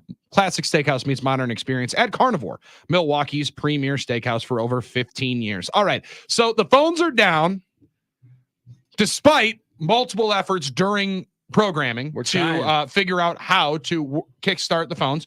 But Joe from Hartford said, if the phones stay down, I'm not running from the grind. He fires in his week 8 submissions, and that kind of prompt heads up game planning gets Joe from Hartford to be the contestant here today in You Better You Bet text edition on week 8. All right, so he fires in the Houston Texans coming off of their loss, John Kuhn. I also love that we always get a little bit of background here from our guy Joe. Colts, not a good football team with Richardson starting, and the Texans coming back strong. Stroud will have at least 250 as the Houston Texans coming in next week at home, lay 6.5 against Indianapolis. Yeah, they're going to want to get that thing rolling again. I believe these two teams played earlier in the season, right? That was a closer affair than what I thought. First game of the year, it was week 1. It was a wild affair. It was a really close affair, right? Yep, 29-27. I don't expect it to be close this time. Not down in Houston, not coming off a loss. Although could the Packers be one of those teams that you just don't fare well, like the Lions, like the 49ers. You go and you play a game against one of those two teams, you don't fare well the next week. Could the Packers be that next coming of that type of physicality? Ooh, I like that. That just might end up happening. All right, second pick for Joe from Hartford. All right, this is a strategy. Laying 7 with the New York Jets. Pats just got called soft by their head coach. Jets need to win. This was the only game in which they blew someone out. They lay 7 full points for that New York Jets team that we just watched last night on the road in Foxborough. Okay, so hear me out here. The Jets have the Patriots, then the Texans, who we just saw, then the Cardinals, the Colts, and the Seahawks, who lose games they should win and win games they should lose. It's absolutely wacky. Then the Dolphins, maybe with or without Tua. Then the Jaguars. The Jets still have a schedule here. And then the Rams, who knows what the Rams will be by then. I mean, the Jets still have a schedule here that they could make a run, a big-time run. And it starts this week with what looks to be the worst team in the NFL in the Patriots. I still don't know. Is it the Patriots or is it the Carolina Panthers? I'm not sure which one's the worst in the NFL. But the Patriots may have found their quarterback. But the Jets' defense against a rookie quarterback should work well. I like the line of 7 points here on this one. Even if the Jets happen to be on the road, even with the Jets having to be on the road, I like 7 points in this one. That is a lot of wood. However, it is. Joe from Hartford said, hold my beer. I got more. Laying 11.5. My man's building a sequoia forest here with the wood. All right. I mean, the redwoods are just growing here. I mean, 11.5. Okay, the Lions. It's just waiting. It continues to go. Titans can't stop a good run offense. Lions are playing good football, and the Titans are not changing that. He lays 11.5 with the Motor City Kitties against the Titans. Am I crazy for loving that? I do. I think the Lions could rush for 300 yards in this game. Well, I do. I think they could rush. Oh yeah, absolutely. In this game. No, but the funny thing is, the minute the Titans go, okay, well, we got to put all 11 guys at the line of scrimmage, then they'll just throw a deep ball to, a tight end or a wide receiver and score a touchdown that way. I think 11.5 points is not enough. That is a noon boom in the Motor City. Yeah, that's a 2-touchdown game written all over it. All right, let's go to Steelers -6. Giants got exposed by the Eagles. Steelers offense looked good. And Watt is going to wreck Daniel Jones. Daniel Jones got the vote of confidence by Brian Daboll after he benched him yesterday in a game that they get the brakes beat off 28-3. Saquon Barkley, John said, yeah, I saw him burning my jersey in the parking lot, and I was ready for a 3rd and 1 at that exact moment. They did it on the Giants yesterday. Now the Giants, G-men, might have it done to them as it's a Monday night football game, 6.5 for Russ and the Steelers. Yeah, I mean, the Giants got to just, how do you go as a GM to that owner and say, it's okay, we made the right move? Saquon Barkley wanted to be a Giant, wanted to be a Giant for life. You talk about a guy that represents your team the right way, and then you let him go, and then he comes back and rushes for 176 yards against you. Man, that's a lot of apples that you got to bite into here coming this week. A lot of pills you got to swallow. That's a rough one for them as they take on a Steelers team who may have something figured out now with Russell Wilson at quarterback. The Steelers and Mike Tomlin are still, to me, year in and year out, one of the more impressive stories that the NFL has. And it just kind of gets boring talking about it time after time after time. But all they do is win. Yeah. All they do is continue to win football games. Who saw this coming? We thought it was going to be a nightmare, and yet just a boatload of wood once again. A lot of wood. I got 6.5 on that one. Is that right, guys? Right now at Potawatomi, yes, minus 6.5. Mike Tomlin said that's why I'm well compensated yesterday when asked about the decision to go from from Justin Fields to Russ. He's a G, man. I just love it. I went Lone Ranger on that one. Yeah, I don't think anybody's going to be upset about you doing that, Mike Tomlin. All right, final pick here for our guy, Joe from Hartford. He's locking in the well-rested now Denver Broncos minus 7.5 against maybe the worst team in football, the Carolina Panthers. They got to go into Denver after a Thursday SmackDown. Panthers score will only be on a defensive play calling there as the Mile Get High City, not a favorable place for the Kitties, as he expects them to get the brakes beat off, laying 7.5 at the Denver Broncos. It's a good lock. Really? Oh, really? That's all the wood you could possibly pick in this thing, right? This is like 30. How many total points? I'm doing the math right now. 14, 25, 26, 33. He did 39.5. He did steer clear of laying 10 with the Ravens at the Cleveland Browns, who will be without Deshaun Watson.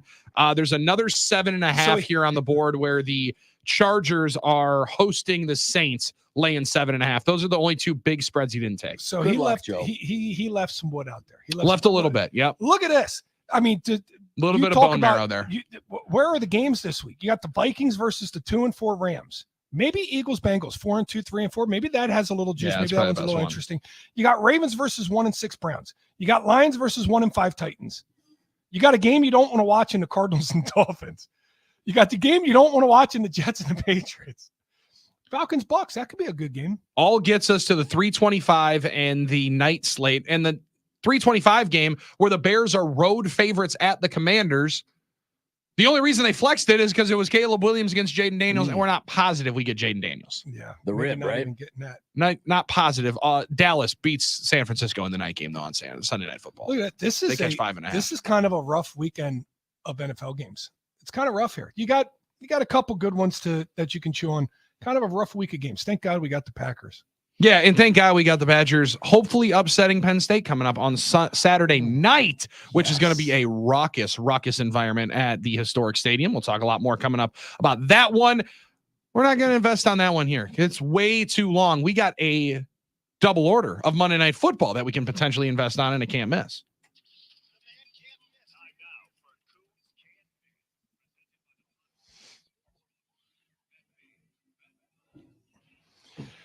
Potawatomi Casino Hotel Sportsbook. Billy, you were down there this weekend on a Sunday before you came up to Lambeau, and you said you saw a man walk out of there as if he just walked out of the bathroom with a string of toilet paper following him down the hall, but it wasn't toilet paper. Just all these parlay tickets. John, I'm telling you, the types of slips that guys are walking out of Potawatomi, and girls too, I apologize. Remarkable. Like my man is trying to roll this thing up. It looked like a boxer taping his hands before he puts the glove down, as it's just rolling. they have to go. They got to cut down a half a forest to be able to fire off those parlay tickets. And then I watch a buddy of mine, John, 3 legs, first touchdown scorers, Kyron Williams, Saquon Barkley, Joe Mixon, or no, Tucker Kraft. Pardon me. $10 to win 1,200. Unbelievable, and he hits it. Wow. So as I'm laughing at some of these lottery tickets that guys are walking right out of it with, Justin last week is crying in his breakfast because he's like, I'm paying back 4 and 5 figure paydays on these things. What the heck? And the cost of the receipt paper. Just think of that. I mean, I don't know what budget that comes out of, but the paper for some of these, probably that same budget where you just find $100 to buy white T-shirts to the Packer games. Yeah, if you play Powerball, the $20. Take that right down to Potawatomi Casino Hotel Sportsbook because it's a much more entertaining Powerball ticket to watch and enjoy on Sundays, on Thursdays, or any day of the week that you want to make your way down there, because it's 7 days a week, baby. 7 days a week with 2,000 square foot LED gloriousness and seating for over 200. It's the place to watch a game and feel like you're at the stadium without having to be at the stadium. Now, last Friday, finished off the week strong. Josh Jacobs, anytime touchdown. People saying, man, that sounds easy. Running back, anytime touchdown. It was minus 117. Mm-hmm. It was almost even money. Why? Because Josh Jacobs only had 1 touchdown on the season and no receiving touchdowns in his career. But he got that this week. And Matt LaFleur made it an effort to get Josh through the screen on first down. Did not work. You know what? Let's just throw another one on second down. We're going to get him his receiving touchdown. Good on Matt LaFleur. Good on Josh Jacobs for coming through. Went 4-1 last week. We're back to winning weeks and winning them in a big way. And why don't we start this one? Very simple. Baltimore Ravens minus 3.5 going to Tampa. Lock it in. Derrick Henry and Lamar Jackson got themselves in a groove. Don't like the hook, but I like 3.5 because I like the Ravens right now. I feel like they're humming. Feel like they're on a good way. Ravens minus 3.5 at Buccaneers tonight. That's awesome. That's going to be a fantastic game. Baker and the Bucks waiting, salivating, and Lamar Jackson on Monday Night Football. Good things happen when Lamar Jackson is on Monday Night Football. I'll just leave that there, especially when he goes and plays NFC teams. The record for Lamar Jackson against NFC teams is redonkulous. 414-799-1973, NicoletLaw.com text line. We'll run through a bunch of your beautiful text on the Talking Text line coming up. On the other side, Packers and Badgers give us a double order of victory chicken on a celebratory Monday. John Kuhn, Billy Schmidt, Armin Sari, and it's 9 to noon on the Game.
9 to noon on the game. Thanks for hanging out with us on the NicoletLaw.com text line here today as we've been struggling with our phones, but it's a Victory Chicken Monday. Like JB and Milton said, go Pack, go. I even bought and have tried the pink lemonade dunkers from Quick Trip. 3 down, 3 more to go. Out freaking standing. So good. So while JB and Milton is doing like what we're going to do and celebrate with some Victory Chicken from Quick Trip coming up here after the show, he also did what I've been telling myself I was going to do, John, waiting to do, have not gotten the intestinal fortitude to do, and that is test out the pink lemonade dunkers. But now JB and Milton, who I trust on the NicoletLaw.com text line, I think I got to do it. You got to try them now. Here's the problem. When I was at But Quick I don't Trip- want to take over Victory Monday, Armin. Well, that's my thing. That's a good point. So yes. I was at Quick Trip Dunker today. Tuesday? Oh, that might be a good one. Or it's how we celebrate the Bucs season starting on Wednesday. Yeah. Like dunk with dunkers. Dunks. I like that mix. That's a good one. Dunkers for dunks with the Milwaukee Bucks. Yeah, Bucks at Philly to open it up. And I saw them this morning, but then the Glazers were there, and I'm like, I don't think I should mess around today. Appreciate you grabbing the Glazers for Yeah. everybody here in the office. Oh, no So you problem. didn't have to do that. Unless maybe you felt like you had to after your fan shaming ran through and Wow, I had gave us nothing to do our with that. Twitter poll here today at 9 to noon. Updating right now, about an hour and a half in. And John, this one is a stunner. I will admit this one is quite surprising to me as we update the poll question. Nooners, we need your help. Should Armin Sarian take down his shaming tweet in which he said whiteout looked great, like a success on TV today? Almost everyone had it on. For the Packers fans wearing green at Lambeau today, I only have to wonder what goes through their heads. Honestly and sincerely, I don't understand. Mm-hmm. Yeah. Yeah. Just under 150 votes in, about an hour in, 55% saying let him stand on business. Oh, weird. That's weird. 45% saying yes, please take it down. I, for one, am surprised. Isn't it weird when the silent majority is actually the silent minority? And when you see the votes come out, Armin, isn't that you weird? cannot talk like this. You can't talk like that cannot 3 talk weeks away like from this an election. during a political Oh, season. shoot. What You're are right. you doing? You cannot say that. Whoops. All right. Yeah. All you want to do No is piss election, people no- off. No voting That's stuff. all you want to do is majority and piss minority. people off. No. Who were you even just- referencing there? I don't even know who the majority of the minority is. Who are you referencing? I wasn't. I was talking just about sports. All right, AD, takes. what are we doing I was over just here? talking about my take on Twitter and how we had a poll for the listeners because I meant the minority, the vocal people that were Vocal coming at minority? me, the vocal people coming at me saying how wrong I was, but yet we see the polls come out. I think God, these that's people awesome. still think you're wrong. I would bet the majority of the people that say let him stand on business believe you're wrong, but they want to see you burn and just go down in flames. Oh, could be. Or- Let him stand on business Yeah. and get pummeled. Or They don't want wanna- him silenced. Or they want to see You me. can't get canceled. We can't cancel this man. They want to see me Sorry, have now I'm staying on the political vein. conviction on my take, even if they don't agree with it. Is that what you guys are saying? They want me to have. I think it's, I'll be honest with you. You go back and you look at the tweet. It's actually a legit tweet. I mean, I don't talking know that about it's all how that I'm just legit, wondering, sincerely and honestly, and I got good, thoughtful responses that made me think about it. I really did. Okay, I so don't let's, generally so agree. let's get some of the but- responses let's get on some of the Twitter response. to this. Yep, Okay, yep. we got how Armin Sarian reacted from Tyler Herrick, and it's a video of Zabe. Looks like he's got a problem at a golf course about something. I don't know. Tyler Herrick's I don't the know if it. I don't know if it can be played on air, so we're not going to play it. Tyler Herrick's the best. He has the best, the best content. He always Oh my has the God, he's screenshots. awesome. He even had a screenshot of John drinking his little cappuccino mug Yeah. once. Yes. We got the other Bethany on here, Pegel's wife, and he should keep it up because it shows the true Armin. He lives in a land of happy clouds and rainbows. There we go. All And you right. got Actually, that's funny. Tim Hank at Tim Hank Okay. 14, gatekeeping at its finest. Yeah, And then we sure. got That's fair. Then we got Turd Ferguson. What a lame take. Well, thanks for explaining why. Richard. right, That well- sounds like a really intelligent counterpoint. Well, how about the counterpoint from Mark? I voted to keep it up to make him look like an ass. See, a lot of people want you to stand on business to take those tomatoes straight to the face. That's right. They want to see it. They want to see me burn, like you said. Hey, you know what? That's fine. I think for now I'm keeping that thing up. Yeah, I don't think I'm deleting. I don't delete many tweets. Well, you got to do it. If the poll says to take it down, you got to take it down. well, I haven't. Got to so- listen to the news. so- Have so you- far so good? Have Yeah. you deleted deleted a tweet when I've like because you thought better of it? no, or when I mistype or I want to Sure. put it out with more info or no for no reason. I've never like backed down from a tweet and said like no. If I'm wrong and I'm If you see me on Twitter, I'm consistent with this. I'll say mea culpa, or I'll stand by a wrong tweet. I'm not going to take it down. When's the last time you did that? Well, besides this one, when's the last time you mea culpa? I know early in a long time. It was early in a game. I kept trying to think of one for you. Early in a game, I said something was going to happen. The other team came back. Oh, it was the Bears against the Titans opening. I said I was making fun of the Bears opening day, down 17-0. Wow, I would have guessed it was a Marquette game from like 2 seasons ago. So would I. Yeah, I would have thought it was a long time before that. I tried to tweet during Marquette. Brian in Milwaukee. I'm Team Armin here. You're gonna go to a whiteout, get your poop in a group, and be a part of the event. So you do have a couple of people that are saying a couple out there, and I bet there are a lot more that don't want to say it, but I'm speaking on their behalf. So 920. I was at the game yesterday, but I just bought a new Jaden Reed green jersey. I only get to go to one game a year. I'm wearing my new jersey. Now that is exactly the guy that you don't like in this situation. Well, see, he's got me on the I only go to one game a year. But if you go to one game a year, are you choosing the game? Why are you choosing the winter warning white game and buying a green jersey if you really want to wear watch a jersey? CJ Stroud? Yeah, I guess that's the point. Okay. Here's the deal. Because John, we're trying to do something together as a fan base. It would be really, really cool. This is the first time they've ever done it. Can you not accept the fact that some people were like, I would imagine there was, and I actually saw this. I looked up in the States because I thought it was actually cool. It was great. We won the game. Do I care about the winter warning anything like the game? No, I don't. But agree. When I was on the sideline and the first play, I'm looking straight down the 30-yard line or whatever yard line we were on, looking straight down it. Jordan Love and the whole team is in white, and I can see the stands behind him is in white. I'm trying to get my phone out to take a picture because it looked so damn cool. Ball got snapped, big old gain there. I think it was Romeo Dobbs' first play of the game, and I was like, damn, this picture's not going to hit the same. But I'm still taking it because it was cool. See, that's all I'm saying. And John. I looked up in the stands, and I saw this one guy in a row. Everybody on his right in white. Everybody on his left in white. They weren't not high-fiving him after the play, Armin. Still celebrating. They weren't like making him feel like some sort of, like plague. They were still high-fiving. They were still having fun. And I can imagine that guy was kind of like, this kind of sucks that I'm in green. But this is the situation. I mean, this is the first time they did it. Wait until next year's winter warning. And honestly, and we better do it the second game of the season because if they risk it this late again and it's cold, we got no chance. It's going to be different. Though, it's going to be the blaze orange warning. Right, because no one's going to have white coats. So I actually, honestly, and white sweatshirts and white coats and jackets are less prevalent than a T-shirt. So I honestly think the weather actually worked in its favor. And I don't want you to get me wrong. If I'm sitting next to that guy, I'm not going to be pushing him over and yelling at him. What we need a night game in September next year. Yeah. Winter warning in September. Be awesome. See, it's the winter warning. It's warning you for the winter. It doesn't mean it has to be cold that day. That's the warning. Wow. Oh, wow. See, so people misunderstand that as well. Oh, that was genius. Why don't we just make it a gold out or something? Like if everyone does it, it can look cool and it can be a fun atmosphere. And that's what we love about sports. And it was Maggie awesome. Maggie says, keep it up, Armin. I wore white. I was only going to the bar to watch. There we go, Maggie. Thanks, Maggie. Because another nice lady on Twitter was not a fan of me. That was Ellen. Yeah, Ellen was not a fan of you.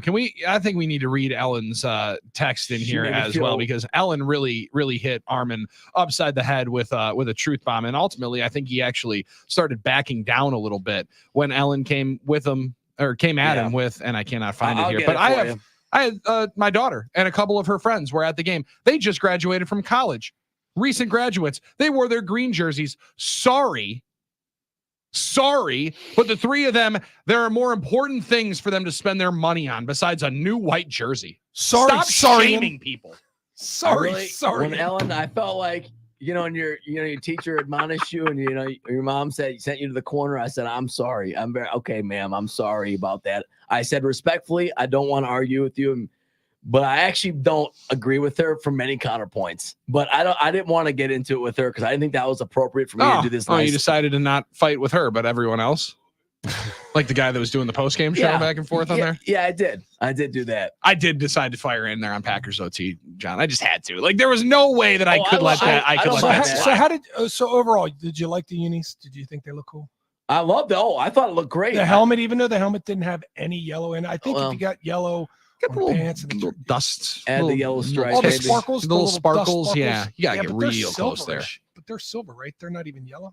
It's like a metallic gold. It's not really the Packers gold. It's an Anywho, interesting look. Yeah. So the Packers are now contemplating going over after watching Illinois' leather painted helmets that take 2 hours So a much helmet better. to paint. Yeah. They're thinking about doing that for the throwback instead of the plain old brown. So they're going to go Do it. ding, ding, ding, painted. Can you imagine Marge back there or Marge's friend back there trying to paint that helmet for two That's and gonna a be half awesome. hours, Armin? But that staff's gonna be working hard, and they already do. A bunch of people not wearing the brown hats to match. It's just gonna be incredible. It's gonna be so disappointing to be witnessing that one as well. Brown out. Can you believe? Brown out, or maybe we do one. Those are fun nights, brownouts. Those are fun nights. Maybe we go one game where we choose hunting colors and just lean in. If we leaned into winter in Wisconsin, should we lean into hunting? Camouflage night. Tell Tim camouflage night. Camo He's got camo. He was telling us on the show last Wednesday. He's got camo. Tim for would you. go nuts. Tim goes up to the games. He has himself a blast. He's in that so parking lot. happy. Could you imagine the camo game? He'd love it. Oh Tim my would be God. up there in the parking lot. Check this out. Got this for deer season. He'd be rocking it for 3 weeks leading up to it, John. Well, you got to make it smell like hunting clothes, right? That's fair. If Yep, Tim that's was fair. wearing Yep. it, it can't smell like it came right out of Downey wash machine. It's got to good point. actually smell like urine.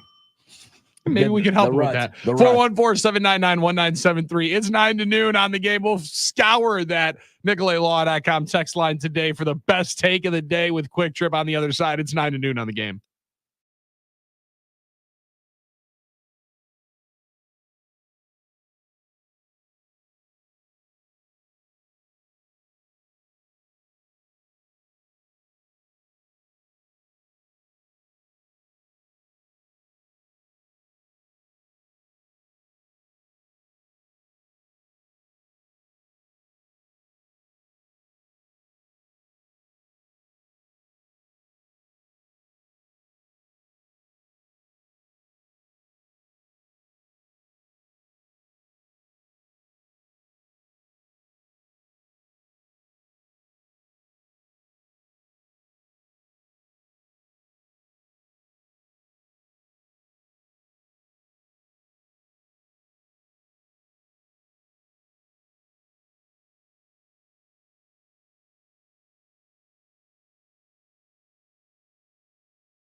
9 to noon on the game. This has been a fantastic celebratory Victory Chicken Monday after the Packers dominate, well, the final drive, end up beating the Houston Texans 24-22. Badgers dominate the Northwestern Wildcats on Saturday, send Brady Collins into Lake Michigan. John, that's a great one because I was enjoying on the postgame show for the Badgers where if there was one coach when you were growing up, either in Pee-wees, high school, college, pros, if there was ever one coach that you probably would have been okay and enjoyed seeing a little bit of uncomfort go his way, I got to think it would be the strength and conditioning coach, because that coach is generally the one that puts these guys in the most uncomfortable situations of all throughout the offseason. And he's like, from all indications, John, he was telling them all week long, hey, you do something really good, I'm jumping in that water. Hey, we win, I'm jumping in that water. You get a touchdown, I'm jumping in that water. You catch a pass, I'm jumping in that water. He was getting in there regardless. But when they beat the brakes off the Wildcats, makes it a little bit better to be able to witness. It does. It does. That was a big win. You speak of strength coaches, though. The most respected coach I ever had was my strength coach in high school. I love that. Nice. He was our strength coach and our defensive line coach. But the stuff he did for us kids over the summer with strength training, he would pick me up at my house and drive me to strength training. And he worked a job and he grinded at his job, and I don't even think he got paid to be the strength and conditioning coach for high school. And you know what? We were good his first couple of years, and we stunk towards the end of his time there. And the poor guy had to go through that and dealing with kids' parents. And all he was there to make lives better and do things. I mean, he was an awesome, awesome human being, awesome coach. Don Chubb, RIP, my man. So yeah, most respected coach ever had in my life. Then we didn't have a strength coach. Funny, we had a strength coach in high school, didn't have a strength coach in college. That's kind of how it works in Division II ships. You did have Kevin Boyle, at least, your best friend and third string safety. Yeah, third string safety, best friend, roommate. Two of those things are not true, right? You can take two truths and a lie, and introduce two lies and a truth. That's what that was right there. Yeah.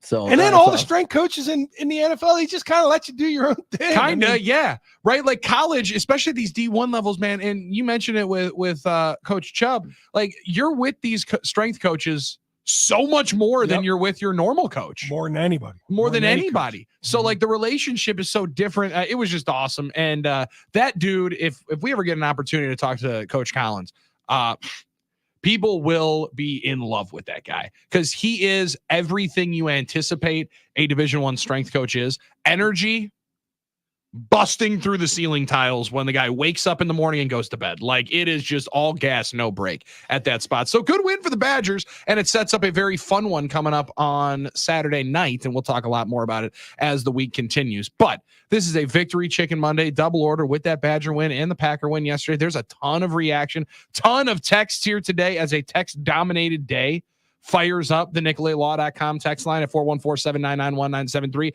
which means it's going to be difficult to find one singular Quick Trip take of the day brought to you by Quick Trip. Need something for dinner tonight? Don't cook. Stop by your local Quick Trip. Pick up a freshly prepared, absolutely delicious take-home meal you might even find.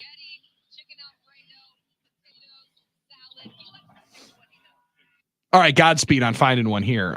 But there is a lot of good ones. There is one that I think really is hard to beat. BJ from Greenfield, old volleyball high school teammate.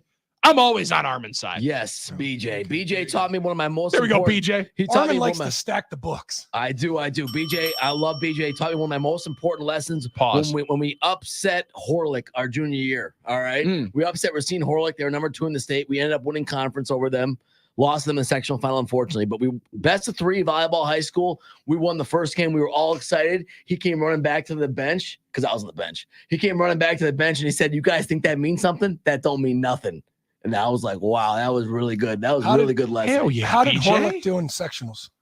They won the sectional final against us. They went to state only because they got this kid. They went to state? injury. So you beat them in the regular season. We still won the conference title because we beat them, but we lost the sectional final to them, unfortunately. Okay, Yeah. so then they went on to state. You guys stayed. So it's like Tough. like winning the division but losing the conference. It was. Super Bowl. It was. I mean, and they Well, were. at least you got division hats. Well, and the thing is, you always Like have the that Bears memory. in 2010. they had a key player back Billy, from at injury. least you have that memory, Yep. Armin, right? I mean, Yeah. it didn't Yes. matter that you lost sectionals. It matters. I wish we would have made it to state, but yes, winning that game was one of the great memories I have from high school volleyball. It was an amazing It didn't upset. matter. It didn't matter. That And you we got conference champion shirts. We got the billboard outside the Greenfield you High still School. rock that I'm bad boy still today. trying to get you to say it didn't matter that you lost. It matters, but it's also matter that we won the other one. Also, unnamed in Colorado. Maybe people can't afford a white jersey. I love Armin Stantz, though. Let's go. Let's go. Oh, there we go. I like that. And we got to get more from the YouTube chats always. We had Van Smack on the YouTube chat. Listening to the station, I never did understand why they keep ringing the bell. Thanks to Doug, who responded right away. The bell is in emphatic agreement with what was said. Thank you, Doug, for Let's go, explaining. Doug. Yeah, I like that. So we have some self-policing Doug going Russell, on. the love muscle. said No, that? it's Doug Dowmuller or whatever. But I mean, I'm really All right, Doug. maybe that's Doug's Burner? Yeah, Doug Russell's burner. Unnamed in I the hope he's got 414 wanted me to explain all day how the NFL players get paid during the season. Supposed to be like the off season. Oh. Curious how players get paid during the year because we were talking about fines earlier in the show. Players get their entire P5 contract, which is what they say they're going to get paid for the year. They get that the 18 weeks during the regular season. So hopefully you can balance a budget because in the off season you don't get that money. You do get a little bit of scrun. You get, I think it's either $1,000 or $1,500 a week for the off-season program if you choose to come. Can you believe guys don't show up for that? I would show up for that every single time. And then yeah, so you get your money and a couple bonuses throughout the year. Player performance bonus is one that everybody gets. So you get paid a certain dollar amount for every play that you get. And then if you're a big time guy with a big contract, you get bonuses for other things throughout the year, mostly being on rosters. That's outstanding. That's a breakdown that you can't get anywhere else. I love that. And the best thing is you mention it. Yeah, you got to be good on that budget. You got to be good on that budget. You don't want to be blowing that game check right away. True story. I've known at least 2 players that have spent all their money their first offseason, not realizing that, hey, this money doesn't keep coming in. And then, and by the time we got to the offseason program where they pay you $1,000 or $1,500 a week, they had to come back because they needed money. Yeah, you learn One of them though learned his lesson and only did that after his first year. Yeah, and then stopped running up the tab at Anduzzi's. Probably made a lot of sense. All right, that was a fantastic Victory Monday show. We're going to go feast on some victory chicken like you all should as well, while enjoying the Mike Heller Show, which is coming up next. For John Kuhn, I'm Billy Schmid. That's Armin Sarin. We're going to try to be better tomorrow on a Tuesday when the club goes up. It's been 9 to noon on the game.